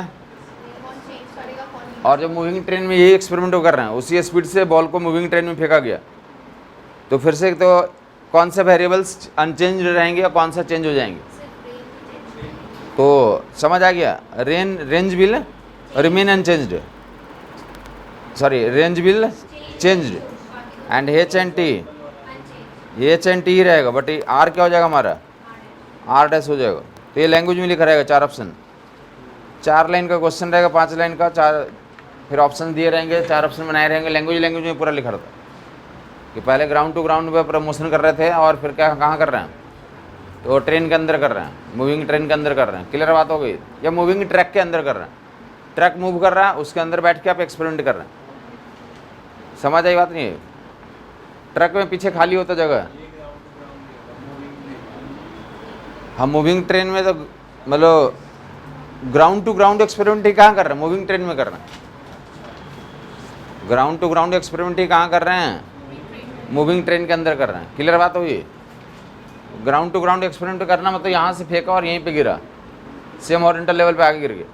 तो ये एक तो यहाँ पे रूम में कर रहे थे और दूसरा बार कब कर रहे हैं, ये रूम चल रही है, रूम जो है क्या कर रही है, चल रही है, और उसमें इसको कर रहे हैं। तो रूम जब चल रही है तो क्या फ़र्क पड़ता है, रूम चल रही होगी तो क्या चल पड़ेगा, तो रूम का वेलोसिटी भी हॉरिजॉन्टल वाला है, रूम हॉरिजॉन्टल में चल रहा है, तो रूम के साथ साथ बॉल भी चल रहा है, तो रूम की वेलोसिटी प्लस बॉल की हॉरिजॉन्टल कंपोनेंट दोनों ऐड हो जाएंगे depending on the direction of motion.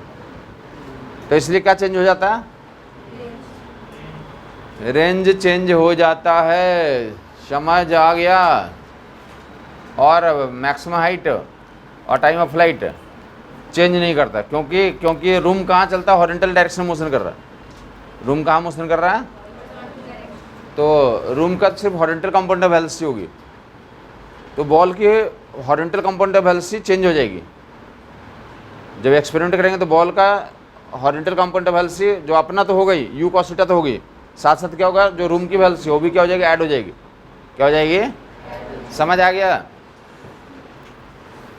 ये ऐड हो जाता है, ये समझ में आता है ना, ऐड हो जाता है। इसी प्रिंसिपल पे कौन सा गेम बनाया गया, ऑलमोस्ट हर एक गेम जो है, तो तुमने देखा होगा ना कि नीरज चोपड़ा जेवलिन थ्रो करता तो कैसे फेंकता है वो, पहले दौड़ के आता है ना, दौड़ के क्यों आता है,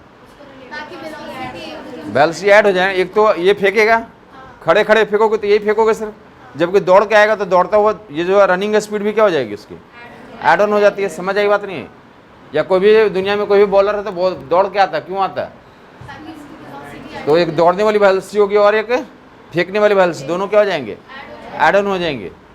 समझ आई बात नहीं है, तो ऑलमोस्ट हर एक गेम में, और क्यों नहीं करेगा, तुम्हें देख लो ना, तुम खड़े खड़े किसी को फेंको और दौड़ के आके फेंको, या किसी को तुम मारते ही हो तो खड़े खड़े मारो और दौड़ते हुए मारो, देखो उससे पूछो कैसा लगा तुम्हें, वो तो करेगा ना, मोमेंटम काम करता ही है, ऐसा थोड़ी कि नहीं काम करेगा, करेगा ही, सारा कुछ काम करता है। स्पीड के कारण मोमेंटम चेंज आएगा और उससे फोर्स लगता है, ये सारा प्रिंसिपल वर्क करता है। समझ आई बात, जितना प्रिंसिपल बताया जाए तो उसमें थोड़ा सा तो इंटरेस्ट लेना पड़ता, धीरे धीरे समझ में आता है ये चीज़ें। इसको क्या बोलते हैं, थ्योरेटिकल फिजिक्स। थ्योरेटिकल फिजिक्स जो है तो लॉन्ग टर्म में समझ में आता है, मैथमेटिकल फिजिक्स आराम से समझ में आ जाता है। तो ये फिलहाल तो लैंग्वेज वाले आइडेंटिफाई कर लोगे, ये कौन सा चेंज होगा कौन सा अनचेंज रहेगा, निकाल लिया आपने। तो ये कौन सा था, तो वर्ड्स वाले क्वेश्चन से आप एग्जाम्पल दे दिया, काम यही करना है हर एक बारी, बट उसका जो तो लैंग्वेज वहाँ अलग रखा रहेगा।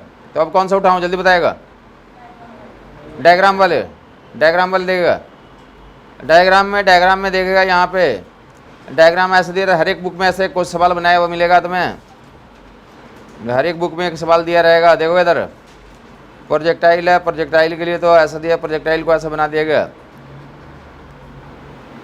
One projectile, another projectile, another projectile.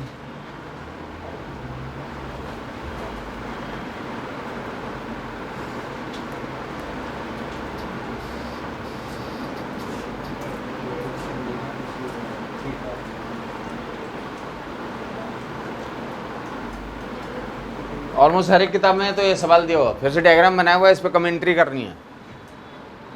क्या करनी है, कमेंट्री करनी। कमेंट्री किस पे, तो वही पैरामीटर पे, height, time of flight and range. HRT बोले या HTR बोले, उसको ऋतिक कॉन्सेप्ट बोलते हैं। HTR तुम जानते होगे, ऋतिक को ही बोलते हैं ना, या किसी और को बोल दो तुम।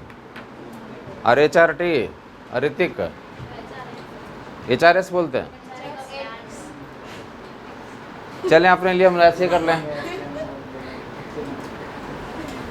HRT, H for maximum height, R for range, T for time of flight. तो उसी पे कमेंट्री करनी है। देख के क्या बताओगे? कुछ आंखों से दिख रहा है, मतलब 4 ऑप्शन लिखे रहेंगे। हाँ गुड, क्या देखेंगे? गुड बोलेंगे। एच मैक्स सभी के लिए सेम है, येलो वाला प्रोजेक्टाइल हो, वाइट वाला प्रोजेक्टाइल हो या रेड वाला प्रोजेक्टाइल हो, हर एक के लिए मैक्सिमम हाइट क्या है। तो पूछा जाएगा करेक्ट स्टेटमेंट खोजें या इनकरेक्ट खोजें, तो ये वाला किस में जाएगा? Maximum height is same for all 3 projectiles. ठीक है ये, तो ये आंखों से दिख रहा है। मैक्सिमम हाइट सबके लिए सेम हो गया। मैक्सिमम हाइट सेम हो गया मतलब वर्टिकल कंपाउंड ऑफ वेलोसिटी भी सेम है। मैक्सिमम हाइट सेम मतलब ये सबका सेम हो गया। मैक्सिमम हाइट सेम मतलब vertical compound of velocity same. H सबके लिए सेम है, तो एच डिपेंड ही किस पे करता था? इस पे। तो सबका यू ये भी सेम है। ठीक है ये, तो सबका ये सेम है। तो फिर से क्या बोलेंगे? नेक्स्ट जो है टाइम ऑफ फ्लाइट सबका क्या हो जाएगा? टाइम ऑफ फ्लाइट भी सेम हो गया। तो आंखों से वो दिख रहा है। मैक्सिमम हाइट सबके लिए सेम है, वो आंखों से दिख रहा है, डायग्राम में दिख रहा है। और उसके बेसिस पे क्या है? तो वर्टिकल कंपाउंड ऑफ वेलोसिटी सबका सेम हो गया, और वर्टिकल कंपाउंड ऑफ वेलोसिटी सबका सेम हो गया, तो टाइम ऑफ फ्लाइट सेम हो गया। सभी का टाइम ऑफ फ्लाइट सेम हो गया। क्लियर बात है ये? अब नेक्स्ट जो है, सभी का वर्टिकल कंपाउंड ऑफ वेलोसिटी सबका बराबर है। अब आंखों से दिख रहा है कि सबसे ज़्यादा दूरी जाके कौन गिर रहा है? गोल्ड मेडल किसको मिल रहा है? रेड वाले को ही मिल रहा है। ठीक है ये, इसका मतलब है कि रेंज इसका ज़्यादा है, इसका रेंज सबसे ज़्यादा है।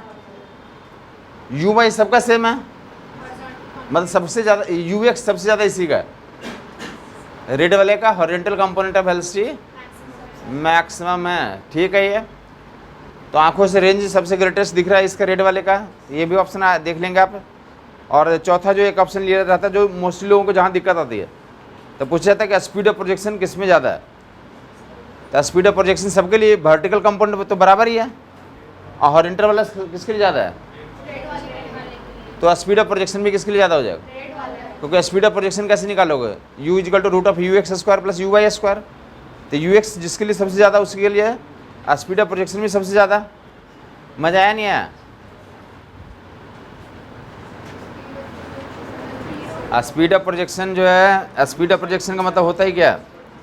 U x and u y दोनों को कलेक्टिवली क्या बोलते हैं? Speed of projection. U x and u y को तो स्क्वायरिंग एडिंग करते हुए पाइथागोरस, तो वहाँ से क्या निकल जाएगा? यू निकल जाएगा। तो ये प्रूव किया कि यू वाई सबके लिए सेम है, यू वाई सबके लिए है। तो अब यू किस पे डिपेंड कर गया? यू एक्स पे। यू एक्स जिसका ज़्यादा होगा उसका यू ज़्यादा होगा, जिसका यू एक्स ज़्यादा होगा, यू एक्स ज़्यादा उसी का होगा जिसका रेंज ज़्यादा। यू एक्स ज़्यादा तो रेंज ज़्यादा, या रेंज ज़्यादा तो यू एक्स ज़्यादा। ठीक है ये, रेंज यहाँ पे दिख रहा है, रेंज ज़्यादा मतलब यू एक्स ज़्यादा, यू एक्स ज़्यादा मतलब यू ज़्यादा। तो रेड वाले के लिए स्पीड ऑफ प्रोजेक्शन भी ज़्यादा होगा। Speed of projection is maximum for red वाला। हाँ, हाईएस्ट पॉइंट तो सबके लिए 0 होता ही है। वी वाई की, हाँ वी वाई यू वाई यही ना। हाँ, तो यू वाई सबके लिए सेम है ना बेटा। ये यू स्पीड ऑफ प्रोजेक्शन मतलब इनिशियल प्रोजेक्शन स्पीड है। यहाँ पे चर्चा कर रहे हैं सभी के लिए, यहाँ पे तो सभी केस के तो यही निकलेगा, u x square plus u y square. हमें पता हो कि हर एक केस में ये तो सेम ही है। तो यू किस पे डिपेंड कर गया? यू एक्स पे। और यू एक्स हमें पता है कि यू एक्स उसके लिए ज़्यादा होगा जिसके लिए रेंज ज़्यादा होता है। तो रेंज ज़्यादा है ये रेड वाले के लिए, तो रेड का यू एक्स भी ज़्यादा है, यू एक्स ज़्यादा मतलब यू ज़्यादा। तो स्पीड ऑफ प्रोजेक्शन किसके लिए ज़्यादा हो गया? रेड वाले के लिए। 4 डायग्राम में तो स्टेटमेंट चूज कर लेंगे। ये डायग्राम बनाया रहता है, नीचे स्टेटमेंट दिया रहता है, ऑलमोस्ट हर एक किताब में छपा हुआ।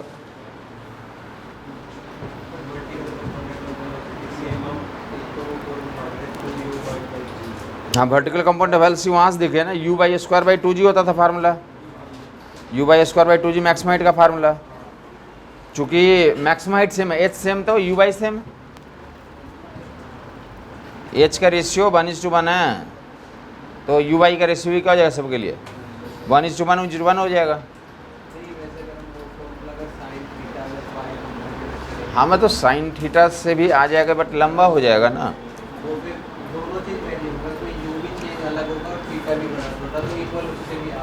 हाँ उससे भी एक्सप्लेन हो जाएगा बट यहाँ से अच्छा होगा, यहाँ से एक्सप्लेनेशन क्या होगा, समझ आई बात।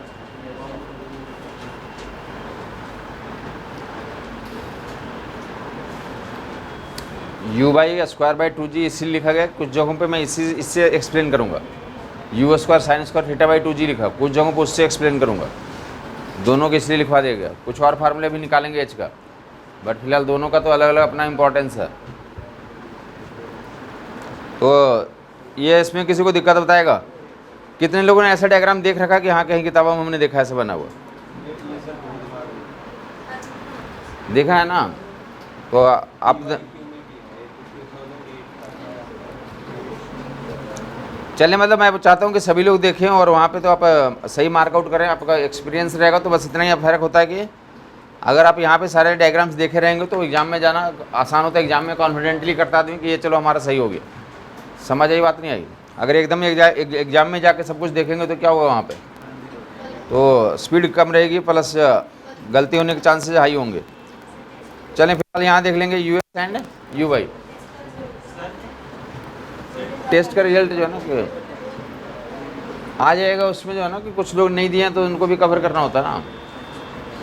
तो ऐसा होता है कुछ लोग आगे पीछे देते हैं तो सबको देखना होता है, इस कारण से तो लेट हो रहा है, अदरवाइज आ जाता अब तक। आपका नीट का रिजल्ट क्यों रुका आपको पता ही है ना? रिजल्ट का टाइम हो गया लेकिन कुछ लोग का नहीं दिए हैं, कुछ दिए हैं, उसका भी बहुत कुछ करना होता है। तो ऐसी चीज़ें चलती है आजकल दुनिया में। बोल रहे हैं कि कल जो एग्ज़ाम हुआ उसका रिजल्ट कब आएगा? हाँ तो रिजल्ट मैं बोल रहा हूँ कि कल तो काफ़ी लोग दे दिए, काफ़ी लोग किसी बाउंडेशन के कारण, तो काफ़ी लोग आज देंगे। तो ऐसा होता है, तो उस कारण से जो है तो फिर सबको असम्बल करके रिजल्ट निकाला जाएगा एक साथ, ऐसा बोला जा रहा है। हाँ कुछ लोग किसी कंट्रडिक्शन के कारण या किसी कुछ अपने उनका किसी का तरह का प्रॉब्लम होगा या जो भी, तो हाँ आशुतोष सर से बात करना, वो बता रहे थे हमें कि कुछ लोग नहीं दिए। अब उनसे ही बात हुई क्यों नहीं दिया, क्या हुआ, तो डिटेल्स में आप वहाँ जाएँ। बाकी इसमें मैटर नहीं करता, आपको अपने क्वेश्चंस करा होगा तो आपको तो पता होगा कि हमारे ये सही हो गया, हमारा गलत हो गया। ठीक है,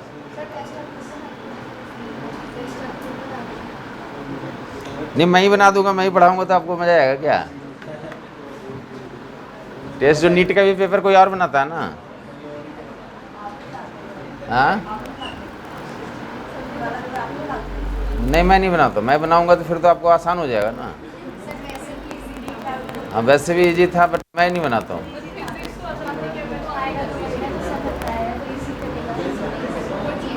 चलें फिलहाल मतलब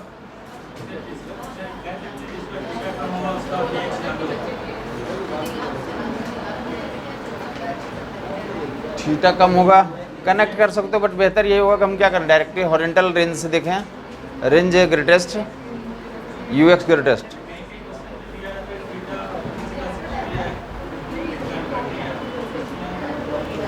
कोई वैल्यू दे देगा तो वहाँ पे तो वैल्यू से कंपेयर करने की ज़रूरत पड़ सकती है, बट यहाँ पे फिलहाल डायग्राम दिया हो तो यहाँ पे यही बेस्ट रहेगा। वो स्लाइड जो है ना क्वेश्चन टू क्वेश्चन वेरी करेगा, बट मोस्टली जगहों पे तो ऐसे फॉर्म में दिया रहता है। इस केस में ऐसा कंपेरिजन करना अच्छा रहेगा। बाकी एंगल लेके भी तो कम निकल जाएगा रिजल्ट, बट वहाँ से लंबा पड़ता। चले आगे देखें, 2 पार्ट हमने कर दिया, आगे बढ़ते हैं। इम्पॉर्टेंट आपके हाथ में क्या होता है कि हमारे एग्ज़ाम देना हमारे हाथ में है, और एग्ज़ाम में हम अच्छा कर ले वो हमारे हाथ में। रिजल्ट जो है तो आपको डिपेंड करता है कि बहुत सारे इन्वायरमेंट में आ जाती चीज़ें, तो उसके अनुसार से रिजल्ट आता है अपने टाइम पे। समझ आई बात नहीं है? तो आप अपना पार्ट स्ट्रॉन्ग रखें कि हमें क्या करना है, तो हमें सब कुछ अच्छे से हमारा पार्ट डिलीवर हो गया।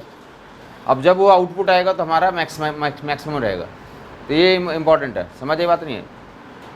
क्योंकि आपको तो सब जो तुम सुना होगा ना कि किसी भी तो मतलब मंत्र में यही बोला गया कि क्या करें, आप अपना कर्म करें, फल की चिंता, फल अपने आप टाइम पे गिर जाएगा। वो जब वो तैयार हो जाएगा तो अपने आप क्या कर देता हो, तो उसमें फल की चिंता ना करें। आप पेड़ लगा दें, क्या करें आप? आपको पेड़ लगाना चाहिए। हमने अभी एक 15 अगस्त को लगाया था पेड़, जामुन का पेड़ लगाया था। हाँ हाँ, लगाया था हमने उधर द्वारका साइड में। पानी डालता हूँ, मतलब जब भी उधर विजिट करने जाता हूँ तो डालता हूँ उसमें। अरे पेड़ लगाने के बाद देगा, मैं आईआईटी में भी लगाया, मेरा आईआईटी में जो पेड़ लगाया था ना अभी तो बहुत बड़ा हो गया, बट वो मतलब हाँ ग्राउंड वाटर से।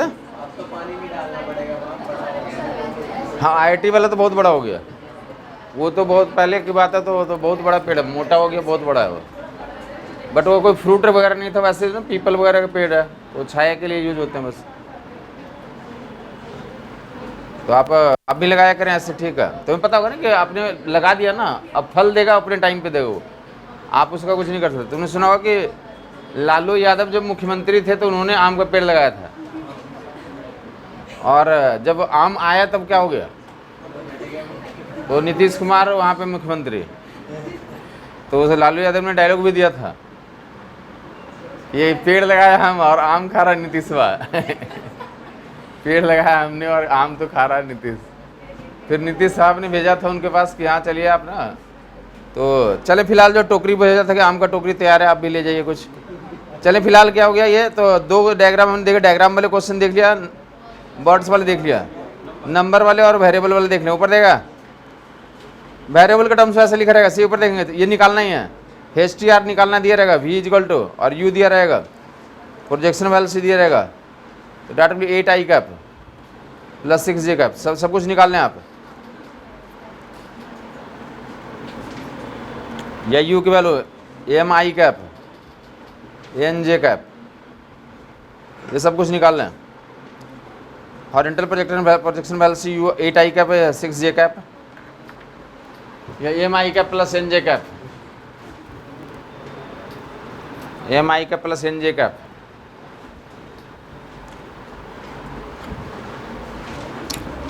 निकाल सकते हैं ना दोनों केस में? कौन बताएगा? Time of flight,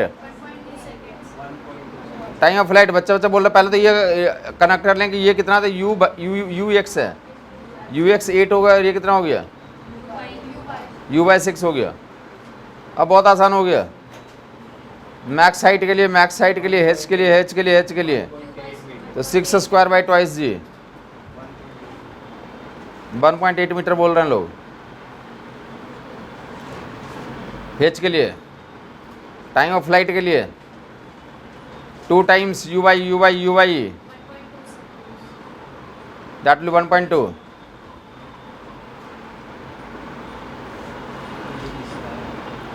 time of flight और रेंज के लिए कौन बताएगा? गुड, 2 टाइम्स UX कितना 8, U बाई कितना 6,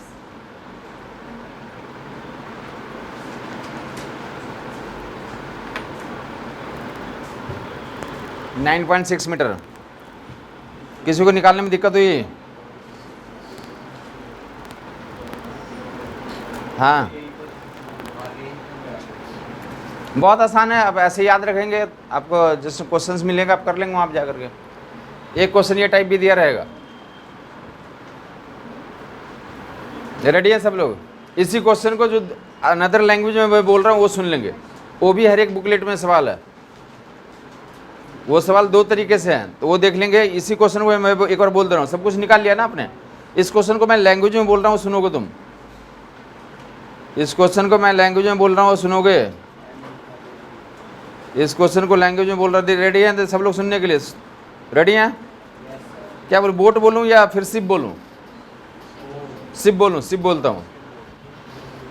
तो एक सिप है, आपसे सवाल ये बोलेगा कि ए सिप इज, तो लाइक ट्रेवलिंग और running with a speed of 8 metre per second. A ship is running with a speed of 8 metre per second, या boat is running with a speed of 8 metre per second. Clear है?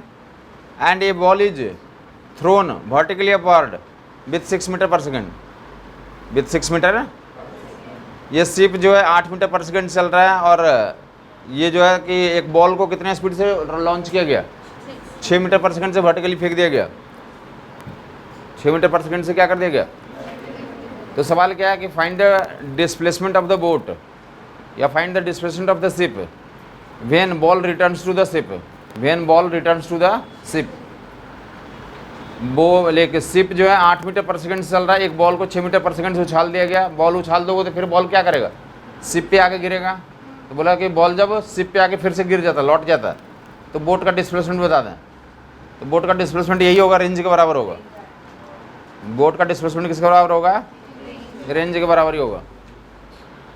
ठीक है, ये boat का displacement किसके बराबर होगा, range के बराबर होगा। आंसर में समझ में आया। इतना याद रखें कि बोट का डिस्प्लेसमेंट और रेंज की वैल्यू क्या होगी, सेम होगी। ये मतलब मंत्र है। बाकी अब समझा दे रहा हूँ कैसे कैसे होना, अगर समझना चाहते हो तुम तो ऐसे समझ लोगे। हो क्या रहा है, दोनों इंडिपेंडेंट मोशन है, इसको 2 डायमेंशन बोलते हैं। बोट जा रही है अपना हॉरिजॉन्टल डायरेक्शन में, कितने स्पीड से जा रही है, अपनी स्पीड से 8 से जा रही है। तो बोट का डिस्प्लेसमेंट निकालना है किसी टाइम में, तो बोट की स्पीड को टाइम से गुना कर दोगे। बोट की हॉरिजॉन्टल स्पीड को किससे गुना कर देंगे, टाइम से गुना कर देंगे। तो बोट का क्या निकल जाएगा, डिस्प्लेसमेंट निकल जाएगा। ये समझ में आया कॉन्सेप्ट। बोट कहाँ मोशन कर रहा है, हॉरिजॉन्टल। हॉरिजॉन्टल डायरेक्शन में बस एक ही फार्मूला बताया था डिस्प्लेसमेंट का, हॉरिजॉन्टल वेलोसिटी को टाइम से गुना करें। तो हॉरिजॉन्टल वेलोसिटी बोट की जो भी दिया वो 8, और जो टाइम उसको जितने टाइम में डिस्प्लेसमेंट निकालना उसको गुना कर दे तो निकल जाएगा। बोट का डिस्प्लेसमेंट है। अब बोट का डिस्प्लेसमेंट कितने टाइम में निकालना, वो तो क्या बताया कि बॉल जब वापस बोट पे गिर जाती है, बॉल जब वापस, तो बॉल जब वापस बोट पे आ गई, बॉल बोट पे आ गई, मतलब टाइम ऑफ फ्लाइट के बारे में बोल रहा। कितने जितने टाइम में हवा में रही उतना ही टाइम में बोट क्या कर गया। तो टाइम ऑफ फ्लाइट आप ऑलरेडी अब जानते हैं, 2 टाइम्स u बाई बटे जी, 2 टाइम्स u बाई बटे, बॉल का time of flight 2 times u by बटे जी। बॉल को ऊपर फेंकते हैं तो कितने टाइम में लौट के आ जाएगा, तो 2 टाइम्स u बाई जी। हाँ, तो 2 टाइम्स u बाई जी, तो उससे भी गुना करेंगे तो 8 तो क्या था, डिस्प्लेसमेंट निकालना। हॉरिजॉन्टल वेलोसिटी को टाइम ऑफ फ्लाइट से गुना करेंगे, टाइम ऑफ फ्लाइट उतना ही आ जाएगा, 8 इंटू 2 टाइम्स 6 बाई जी। तो लैंग्वेज ऐसे लिखा रहेगा बट सोल्यूशन वही है। ये जो है तो ऑलमोस्ट जो है कि काफ़ी लोग पूछे हैं अराउंड, जो है कि कम से कम 100 लोग ये डाउट हमसे पूछ चुके हैं। बहुत फेमस क्वेश्चन हर एक जगह पे दिया हो कि शिप है, शिप में एक से तो सेल को उछाल दिया गया वर्टिकली, या बॉल को उछाल दिया गया, तो क्या निकालें आप, शिप का डिस्प्लेसमेंट निकालें। जब बस सेल क्या करती है तो वापस जो है तो बोट पे आके गिर जाती है, शिप पे आके गिर जाती है। फिर लेकिन प्रोसेस या तो अगर स्ट्रेट फॉरवर्ड समझना चाहते हैं तो हॉरिजॉन्टल रेंज निकालना, और अगर बोलना चाहिए पूरा एक्सप्लेन करके समझाओ तो बोलेंगे कि जितने टाइम में बॉल ऊपर और नीचे जाएगी उतने टाइम में बोट डिस्प्लेस हो गया। तो बॉल ऊपर नीचे जाने का टाइम क्या होता है, टाइम ऑफ फ्लाइट होता है। तो टाइम ऑफ फ्लाइट में बोट का डिस्प्लेसमेंट निकालना। बोट हॉरिजॉन्टल में चलती है तो हॉरिजॉन्टल वेलोसिटी को इससे गुना कर देंगे, टाइम ऑफ फ्लाइट से गुना कर देंगे बॉल का, तो क्या निकल जाएगा, बोट का डिस्प्लेसमेंट निकल जाएगा। क्लियर बात होगी, याद रह जाएगा। हाँ जी, रेंज के बारे में बात करें या बोट का डिस्प्लेसमेंट बोलें, एक ही चीज़ है यहाँ पे, displacement of the boat. Clear हो गया ये। तो फर्दर जो है तो नेक्स्ट ये वेरिएबल वाला एक देख लेंगे, m i cap plus n j cap. इसको पहले निकाल लेंगे, वैल्यूज निकाल लें आप। मैक्सिमम हाइट की वैल्यू बता दें, maximum height n square by range और time of flight twice n by. अब सवाल में यहाँ से स्टार्ट करता, देखोगे सवाल में ये दिया रहता है कि पर ये इतने स्पीड से फेंक दिया गया, मतलब समझ जाओगे प्रोजेक्टाइल मोशन है। एक्स कंपोनेंट भी दिया हो, वाई कंपोनेंट भी दिया, क्या समझ जाओगे, प्रोजेक्टाइल मोशन। अब सवाल दिया, ध्यान सुनोगे, इस प्रोजेक्टाइल मोशन के लिए लिखा रहता है कि इस प्रोजेक्टाइल मोशन के लिए तो range is 4 times H, range equals 4 times H. तो एम और एन में रिलेशन पूछा जाता है। ये सवाल में लिखा हुआ, ये कहाँ लिखा हुआ, पहला तो ये लिखा रहता है u is equal to m i cap plus n j cap and range is 4 times maximum height, then which of the following is true. M और एन में कौन सा ट्रू है, एम और एन में। तो पहले क्या करोगे, यहाँ से तो ये फार्मूला दिया हो, यहाँ से एच निकालोगे, आर निकालोगे। एच की वैल्यू यहाँ पर रख देंगे, आर की वैल्यू यहाँ रख देंगे, जो कैंसिल होगा कैंसिल कर देंगे, जो आपस में एम और एन में कनेक्शन आ जाएगा, एम और एन में कनेक्शन हो गया। तो ये पूरा का पूरा वेरिएबल वाला केस हो गया।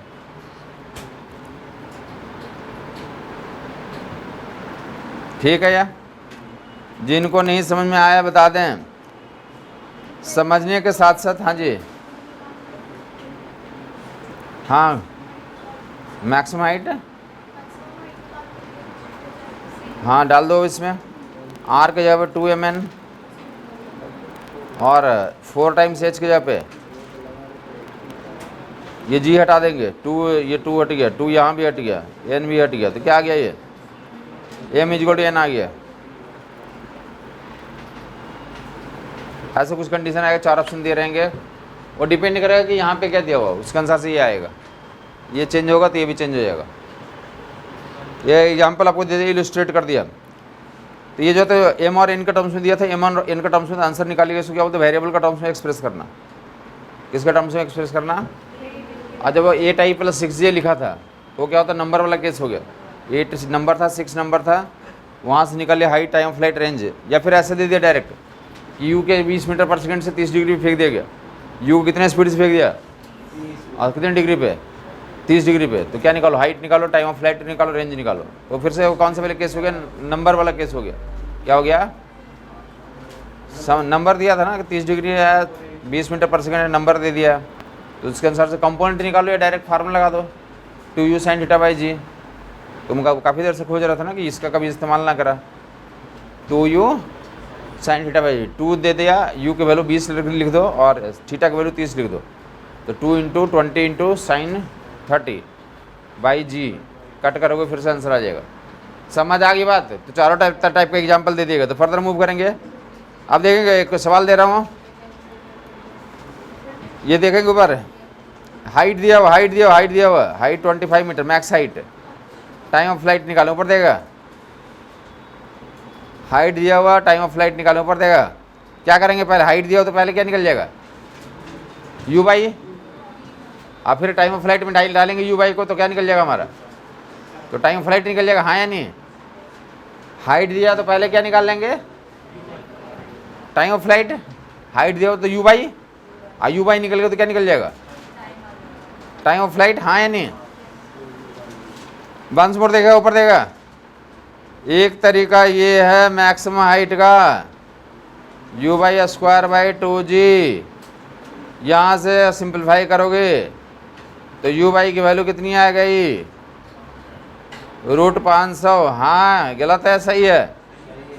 अब टाइम ऑफ फ्लाइट के लिए तो 2 टाइम्स u/g, तो ऐसा लिखोगे तो टाइम ऑफ फ्लाइट यहाँ से निकल गया।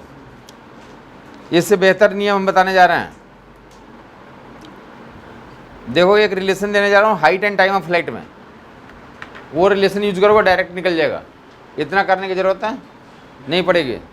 वो रिलेशन क्या है सुनोगे, या तो ये तरीका करें आप, ये तरीका करें, इससे भी निकल जाएगा। बट बेहतर होगा कि हम कहाँ से करेंगे, एक फार्मूला देने जा रहा हूँ, h/GT²/8 होता है। Height and time of flight में डायरेक्ट रिलेशन होता है। वेरीफाई कर दूंगा अभी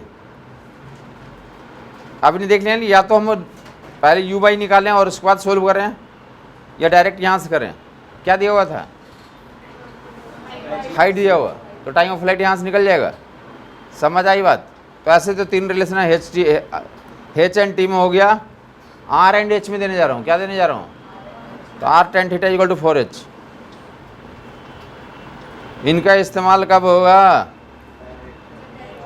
डायरेक्ट h और r में दिया हुआ तो थीटा निकालने के लिए, या h एंड थीटा दिया हुआ r निकालने के लिए। जो पहले पढ़ा था वहाँ से भी हो जाएगा, बट लंबा पड़ेगा। यहाँ से कर लेंगे, फार्मूला याद रहेगा तो आसानी पड़ेगा आपके लिए। बहुत फेमस है r tan θ = तो 4h, tan θ = 4h/r, या cot θ = r/4h। आयतर में tan θ की वैल्यू कितना बता देंगे यहाँ से, या cot θ। तो आयतर में यूटिलाइज कर लोगे। या इसको और क्या लिख सकते हैं, r = कितना लिख सकते हैं, r = 4h cot θ, ऐसा भी लिख सकते हैं। तो वेरियस तरीके से लिख दिया गया। आप बाकी फेमस किसके लिए, r tan θ = 4h, r tan θ = previous year में काफ़ी बार पूछा गया, r tan θ = 4h। इसको ऐसे भी पढ़ते हैं r, लेकिन आप जो है तो इंस्टाग्राम वगैरह पे तो क्या इसको पढ़ते हैं, ऐसा लिखा हो तो क्या पढ़ते हैं, रतन क्या पढ़ते हैं? किसी को रतन लिखना है तो ऐसे लिखते हैं ना आप, वहाँ शॉर्टकट में चलता है, दूसरा ना समझ पाए तो रतन 4 है, रतन 4 है, या इसको काफ़ी लोग रतन चोर है ऐसे भी पढ़ते हैं। नीट 2012 में ऐसे 4 ऑप्शन पूछे गए थे।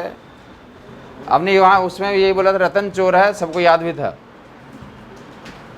डॉक्टर अभिषेक रंजन, वो 2012 में तो टॉप रैंक में आया था, उसने यही फ़ोन किया था कि सर रतन चोर है, आया था, उसने यही फ़ोन करके बोला था। उसका गूगल पे रिव्यू भी लिखा हुआ 2012 में, तब तो डॉक्टर फुल डॉक्टर भी बन गया होगा।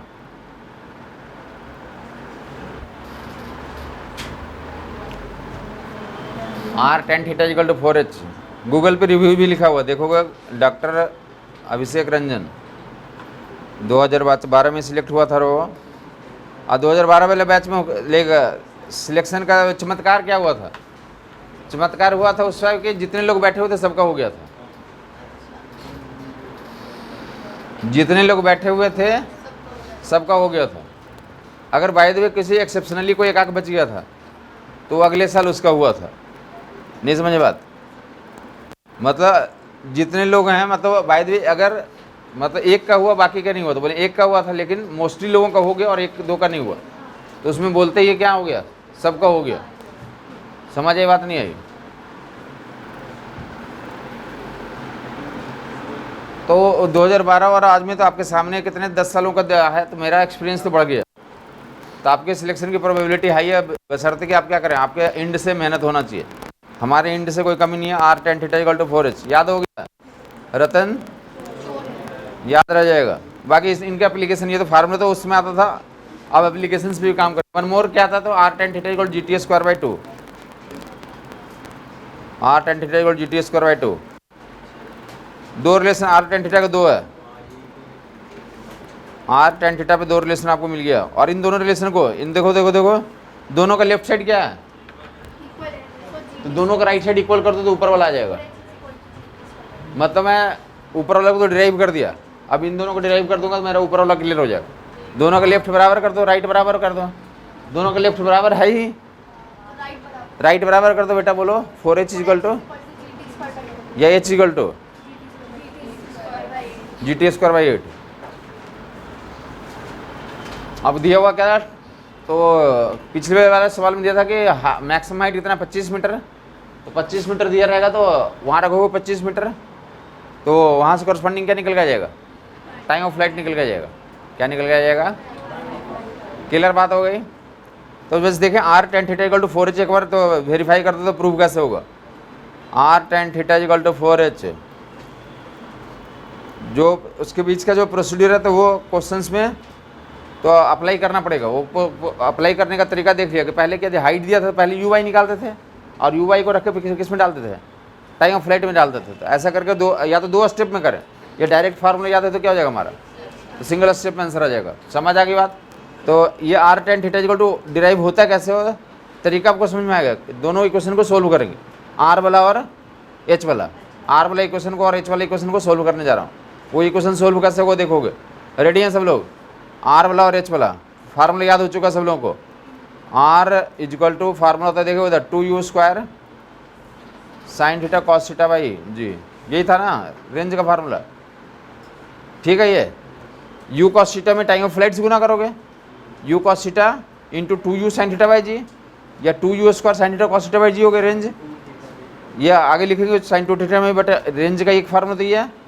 जिनको दिक्कत है इस फार्मूले तो ऐसे करके देख लेंगे आप, R equal to u cos theta into t, u cos theta into t, या u cos theta into that will 2u sin theta by g. ये सारे फार्मूले हैं, ऊपर वाला भी रेंज का फार्मूला, ये भी फार्मूला है। या आपके एक मित्र ने बोला कि क्या, तो u²/g अलग कर लो sin 2 थीटा, u²/g।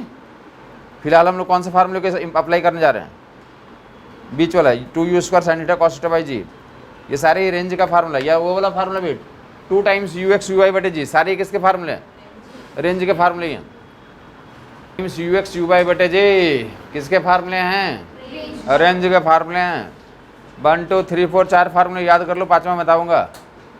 पहला 2 टाइम्स ux uy/g, दूसरा u cos theta into capital T, तीसरा 2u square sign theta cos theta by g. चौथा u square by g sign 2 theta, u square by g sign 2 theta. Clear है ये? Range के 4 मंत्र, range के कितने मंत्र? सफलता के भी कितने मंत्र हैं? सफलता में भी 4 ही होते हैं ना।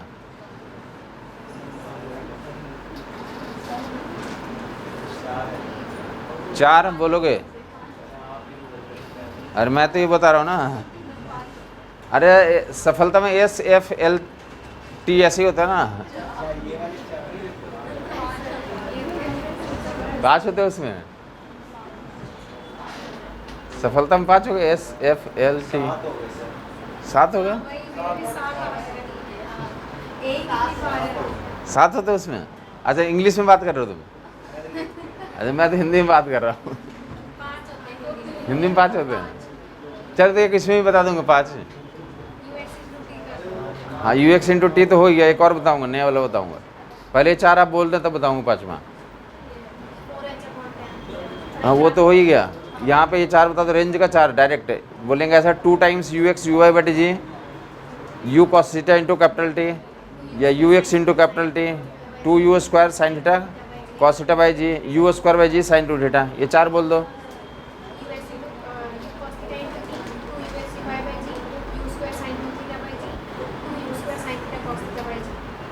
सबको याद हो जाना चाहिए। कौन अपने आप बोलना चाहता है कि मैं इंटरेस्टेड हूँ बोलने में? हाथ उठाएं कि मैं इंटरेस्टेड हूँ बोलने में। कोई नहीं ऐसा?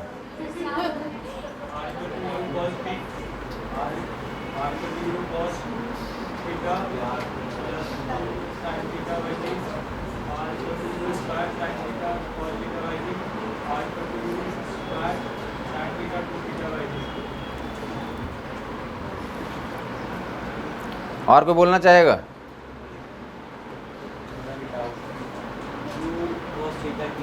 U cos theta into capital T good.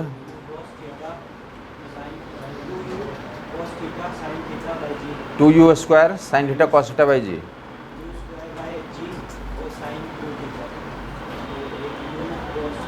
U cos theta into capital T या UX इंटू कैपिटल टी, ऐसा बोल दो।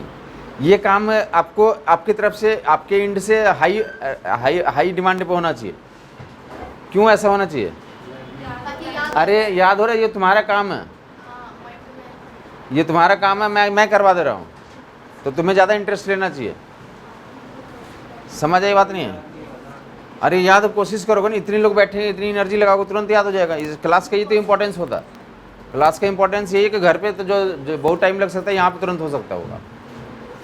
समझ आई बात नहीं? इस चीज़ को आप समझने की कोशिश करें, इस चीज़ को आप समझने की कोशिश करें। जैसे मोदी साहब का आपने डायलॉग सुना होगा। मोदी साहब से पूछा कि इतना इंडिया का इतना जनसंख्या है, इसको कंट्रोल कैसे करते हैं? तो क्या बोला उन्होंने? इतना जनसंख्या, इतना तो दिमाग भी तो है यहाँ पे। समझ नहीं है बात? तो यहाँ पे इतने लोग बैठे हैं, इतने एनर्जी बैठी हुई है, तो ये फार्मूला 4 फार्मूला याद करने में कितना लगेगा तुम्हें? ये तो कुछ है ही नहीं तुम्हारे सामने। ये हर एक को टिप्स पे याद हो जाना चाहिए, यहीं कहीं। आप परमानेंट है, ज़िंदगी भर याद भी होना चाहिए। ज़रूरत क्या है कि हम इंटरेस्टेड हों कि हमें याद करना। हम इंटरेस्टेड हों कि हमें याद करना। मैं दिखाई दूंगा दुनिया को, मैं दिखा दूंगा कि मुझे याद हो गया। बोलो बेटा।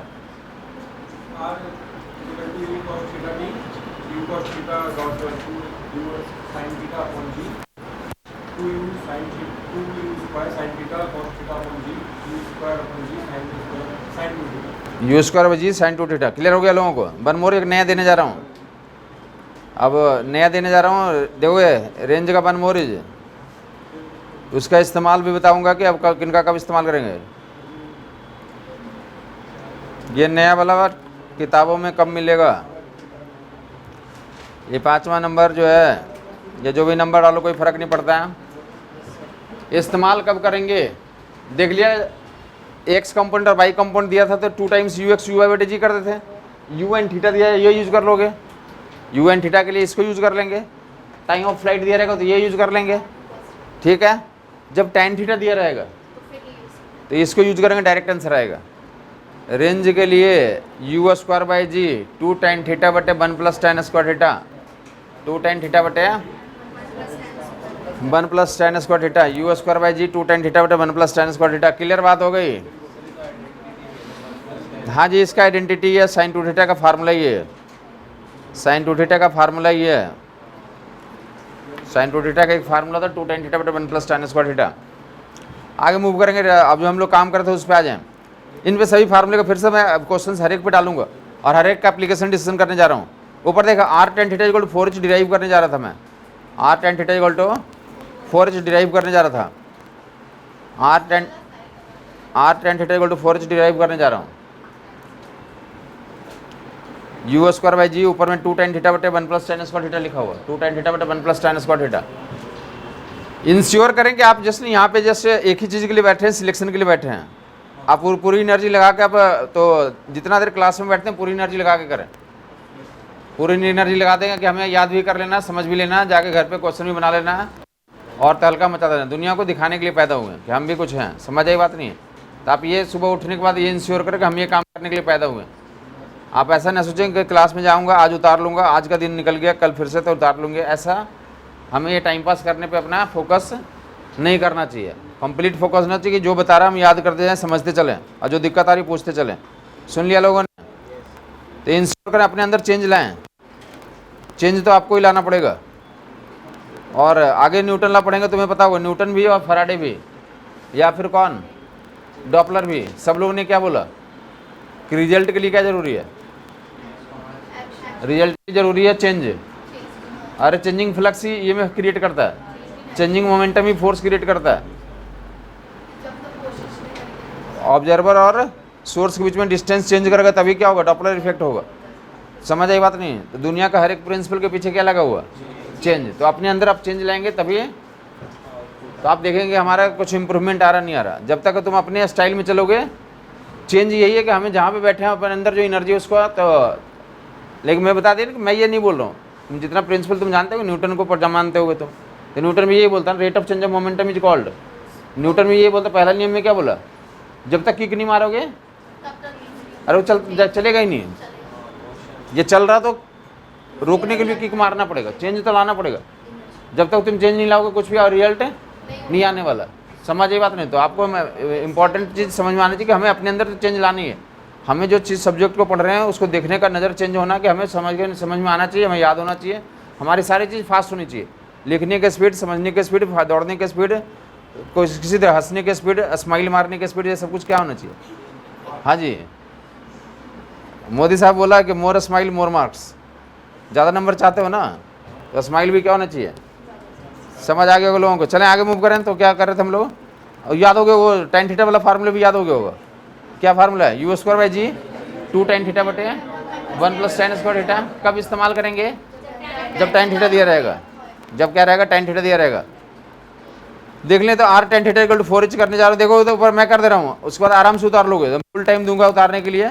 उतारना कुछ मैटर है ही नहीं, समझना मैटर है। समझ करके तो रेप्लिकेट करना, समझ लेना भी कोई मैटर नहीं है। क्यों यहाँ पे कोई मैटर क्यों नहीं है? क्योंकि मैं समझाने के लिए हूँ और तुम समझने के लिए अगर हो तो डेफिनेटली ये काम तो हो ही जाएगा। मैं समझाने के लिए और तुम किस लिए हो? तो दोनों की तरफ दोनों एंड से एनर्जी रहेगी तो डेफिनेटली वो काम तो डन हो गया, तो भी कुछ मैटर नहीं रहा। अब उसको क्या करना? रेप्लिकेट करना फर्दर अपने स्टडीज़ में, अपनी लाइफ में रेप्लिकेट करना उस प्रोसेस को, तो वो मैटर करेगा। समझ आई बात? तो अब देखेंगे यहाँ पे मैं कैसे ड्राइव कर रहा हूँ। देखो ध्यान से देखोगे, आर और एच एंड थीटा में रिलेशन डेवलप करना। एक तरीका पहले बताता हूँ, इन दोनों को डिवाइड कर दें, यू मारा जाएगा, हमारा r and theta and h में रिलेशन आ जाएगा। मैं करके दिखा देता हूँ, आप देखते रहेंगे, आराम से उतारेंगे आप। आर और एच को डिवाइड कर दें, डिवाइड कर दें। आर और एच को ऐसे रेशियो ले लिया। डिवाइड करने का मतलब रेशियो लेना ही होता है। आर का फार्मूला लिखा है, एच का फार्मूला लिखा, डिवाइड कर दिया। क्लियर है? ये क्या हो गया? तो u² मारा गया, जी भी मारा गया, ये थीटा भी एक बार मारा गया, तो क्या आ गया? आर बटे एच। ये 2 ऊपर चला जाएगा तो कितना हो गया? 4 हो गया। और cos theta by sign theta, cot theta. Next step में तो कॉट थीटा को लेफ्ट में फेंक दोगे, कॉट थीटा लेफ्ट में जाएगा, एच राइट में जाएगा, तो आर tan थीटा इक्वल कितना हो जाएगा?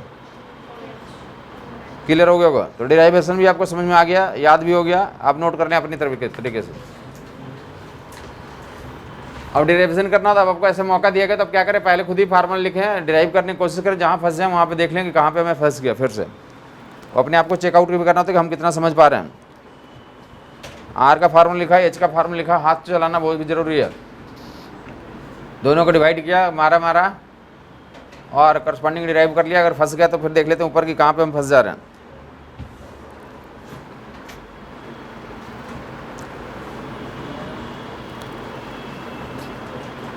Are tan theta equal to 4h derive दिया गया।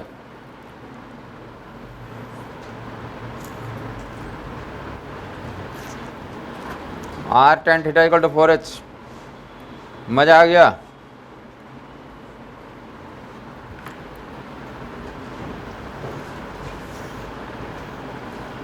क्लियर है? तो one more is u square को मारना था, यू स्क्वायर यहाँ मौका मिल गया था सीधा ही, ठीक है। Are tan theta equal g t square two R tan theta, आर का फॉर्म देखो वंस मोर इधर देगा 2u square sign theta cos theta by g, वो दूसरा वाला डिराइव कर दे रहा हूँ। ये यू स्क्वायर जबकि टाइम ऑफ फ्लाइट में क्या यू स्क्वायर है या नहीं है, 2u साइन थीटा बाई जी नहीं है ना, स्क्वायर नहीं है, तो एक बार पहले स्क्वायर ही कर दें। 2 का स्क्वायर कितना हो जाएगा 4u square sign square theta बटे, ये समझ में आया। टाइम ऑफ फ्लाइट का फार्मूला कितना होता था 2u sign theta by g, square कर देंगे तो क्या हो जाएगा 4u square sign square theta by g square, दोनों को क्या कर दें डिवाइड करते हैं, यू स्क्वायर मारा जाएगा, जी एक बार मारा जाएगा, कुछ बच जाएगा उतार लेंगे तो are tan theta equal to g t square two derive हो जाएगा। दोनों को डिवाइड कर लेंगे तो डिराइवेशन कंप्लीट हो गया। तरीका भी याद हो गया कि ऐसे से तो स्टेप्स किया जाता है, आर बाई टी स्क्वायर, तो क्या कर लेंगे तो एक बार जी मारा जाएगा, एक बार साइन थीटा मारा जाएगा, यू स्क्वायर कंप्लीट मारा जाएगा, 2 से 2 मारा जाएगा, तो कितना बच गया नीचे 2 बच गया, जी बच गया, नीचे जो है तो ऊपर जी चला जाएगा, और cos theta by sign theta cot theta बच जाएगा।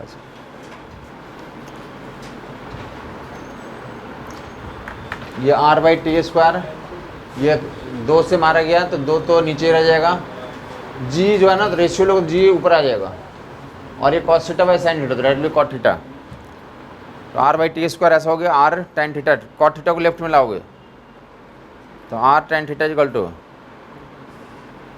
जी t square by two, R tan theta equal g t square by two.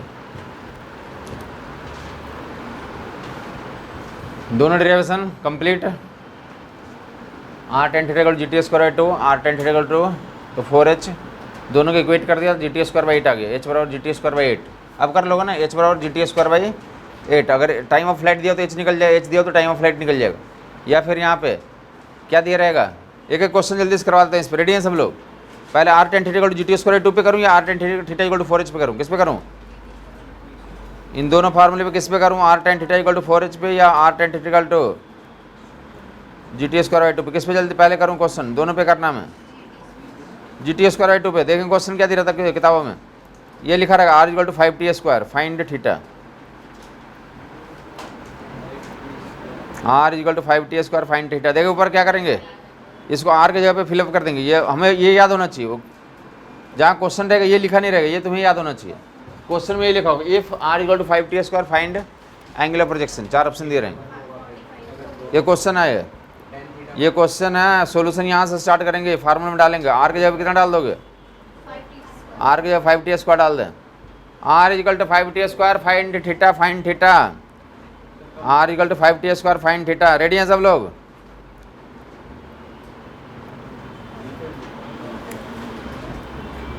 Are equal to 5t square, 5t square tan theta equal to g के जगह पे 10/2 5t square मार दोगे, tan theta बनाओगे, theta 45 आ गया। बोलो बोलो,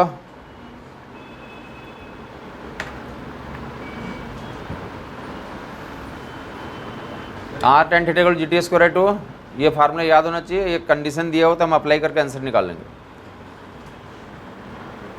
तो next one r tan theta equal to 4h पे, उस पर तो काफ़ी बार बता दें कि 2014-12 में सवाल था ही सीधा पूरा, अर्लियर भी उस पर आए हैं और उसके एप्लीकेशन बेस्ड भी हैं। R tan theta equal to, ready है सब लोग, दिया हुआ देख लेंगे, 2-3 को एक क्वेश्चन लैंग्वेज लिख देता हूँ, जो 2012 में आया था वो क्वेश्चन लिख देता हूँ पहले। उसमें यही लिखा होता है if range equals H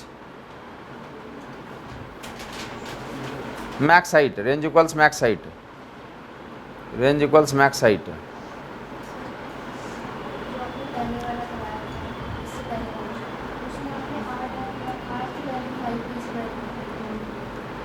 question में लिखा था r equal to 5t capital t square time of flight, r tan theta को ये क्वेश्चन लिखा था r equal to 5t square, देखो देखो देखो आर इक्वल टू कितना लिखा हुआ था 5t स्क्वायर। अब पूछा था क्या थीटा निकालने के लिए बोला था, ठीक है।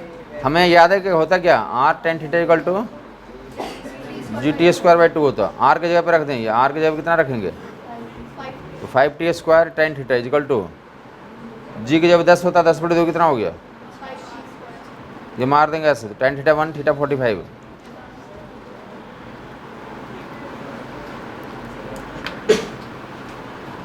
टेन थीटा 1 थीटा 45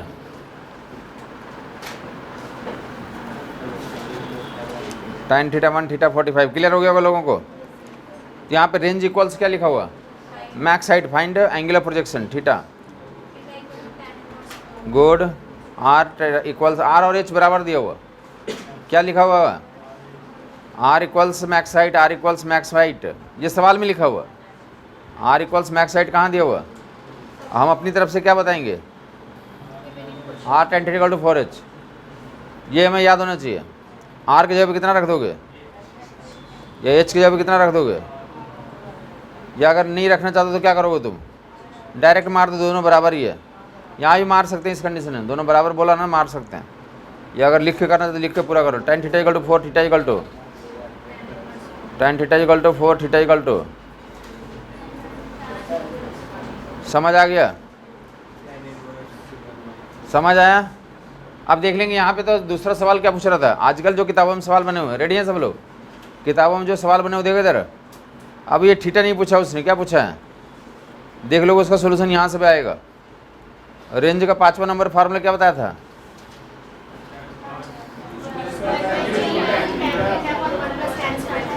तो ये सवाल है कि range equals maximum height find range, r की वैल्यू निकालो, क्या निकालो, तो रेंज इक्वल्स मैक्सिमम हाइट, तो टेन थीटा कितना निकल जाएगा, तो रेंज का पे डाल दोगे u square by g 2 tan theta by 2 tan theta की अब कितना लिख दूँ, कंप्लीट कर रहा है फास्ट करेगा, फास्ट एंड फ्यूरियस, समझ नहीं आई। रेंज और हाइट मैक्सिमम, रेंज और मैक्सिमम हाइट इक्वल है तो एंगुलर प्रोजेक्शन निकालना तो बेसिक स्टेप हो गया। आजकल किताबों में क्या बनाए हुए हैं फाइंड रेंज, तो रेंज निकल गया कितना 8/17 u square by g. Ready हैं सब लोग, तो देखते हैं कौन इस पर जल्दी करता है। ये सवाल भी किताबों में बने हुए हैं, जो काफ़ी लोग तो कम से कम अभी क्लास में पढ़ा दिया ना। ये जो सवाल अभी सवाल दे रहा हूँ वो ऑलमोस्ट जो है कि कम से कम 50 लोग पूछ चुके हैं अभी तक क्लास में बताने के बावजूद।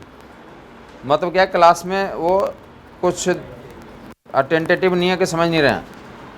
ये लिखो बस आंसर बता दें, रेंज बताना है, क्वेश्चन समझ आया नहीं आया,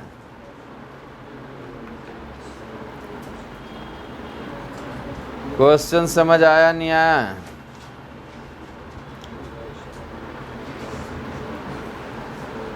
range equals 2 times max height find range,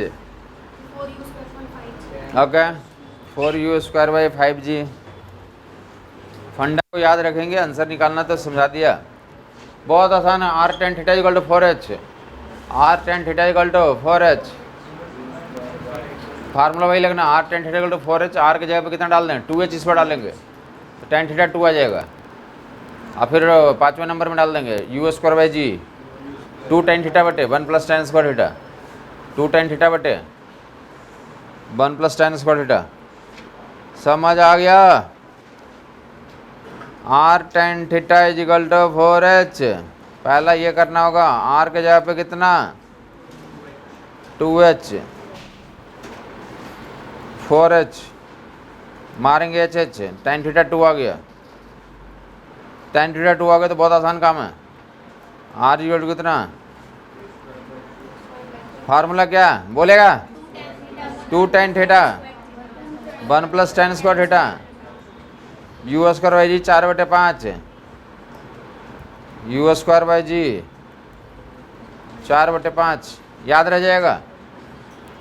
समझ आ गया, तो जस्ट नोट कर लें आप होमवर्क ग्रुप में। तो ये टेबल जो है ना कि ऑलमोस्ट हर एक एग्जाम में तो वेरियस तरीके के सवाल को पूछा गया। हमने एक बार बराबर था डबल करके लिख दिया, बाकी अब देख लेंगे, इन सभी के लिए निकाल लेंगे जाए घर पे। मैंने 2 केस करवा दिया, घर पे सारे के लिए निकाल लेंगे। देखा इधर R इक्वल टू H के लिए एंगल कितना निकाल दिया, R इक्वल टू 2H के लिए कितना निकाल दिया, R इक्वल टू 3H भी प्रीवियस ईयर में कभी ना कभी पूछा हुआ। Range equal 3 times maximum height, range equals half of maximum height, सबके लिए एंगल ऑफ प्रोजेक्शन, सबके लिए रेंज निकाल लोगे। एक R equal to 4H, one more is R equal to NH, इन सभी के लिए क्या निकाल लोगे, angle of projection, tan theta equal to 4/n। Last वाले की लिख रहा हूँ, R की वैल्यू U² g और 8n/n² + 16। जनरल केस लिख दिया गया। नीचे वाला डायरेक्ट डेरिवेशन पूछ रहा था, चार कौन सा ट्रू है। Range equals n times max height, बाकी ऊपर वाला तुम आपको होमवर्क ग्रुप में डिराइव कर लो, 2 करके दिखा दिया आपको।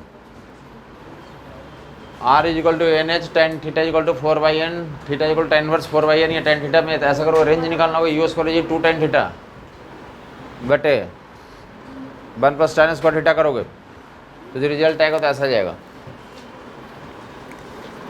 ओके, जिनको डाउट है पूछ ले, नेक्स्ट टाइम करते हैं आगे।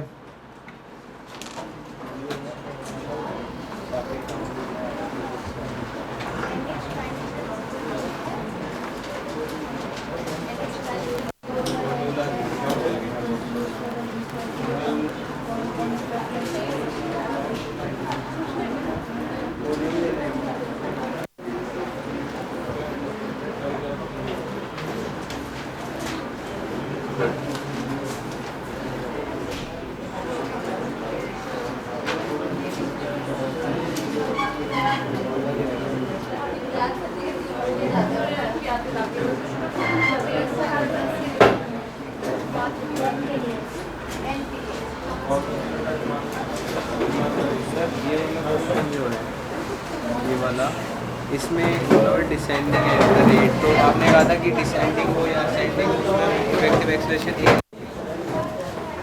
बैलून जो है ना descending at the uniform rate 12 metre per second, descending eight uniform rate metre per second, तो स्पीड दिया हुआ ना ये। हाँ, स्पीड दिया हुआ है। Displacement of the stone from the point of release after 10 second. लेकिन सर डिसेंडिंग बोल रहे थे, मतलब अभी अपनी एक्सेलरेशन चल रहा है, जी से चल रहा है नीचे, इफेक्टिव जी लग रहा है। ये मतलब जी से ही बैलून नहीं गिरा, स्टोन के बारे में बिल बोल रहा हूँ। तो स्टोन अगर गिर रहा है तो मतलब हम वही इक्वेशन -GT²/2। स्टोन तो अलग है ना, बैलून थोड़ी घट रहा है। यू नीचे गिरा तो माइनस लिख दो। लेकिन इससे जरा आंसर तो नहीं आएगा। अरे प्लस कर रहे हैं तो कैसे नहीं आएगा, आएगा, इसी से आएगा बेटा। y = UT - GT²/2। यू कितना हमारा नीचे की तरफ जा रहा है, -12 लिखेंगे, जी 10 और ये कितना टाइम 100। ठीक है, एक सर ये वाला होगा नीचे का, मतलब थोड़ा आइडिया दे दो कि समझ आ गया ये तो आ गया इसका।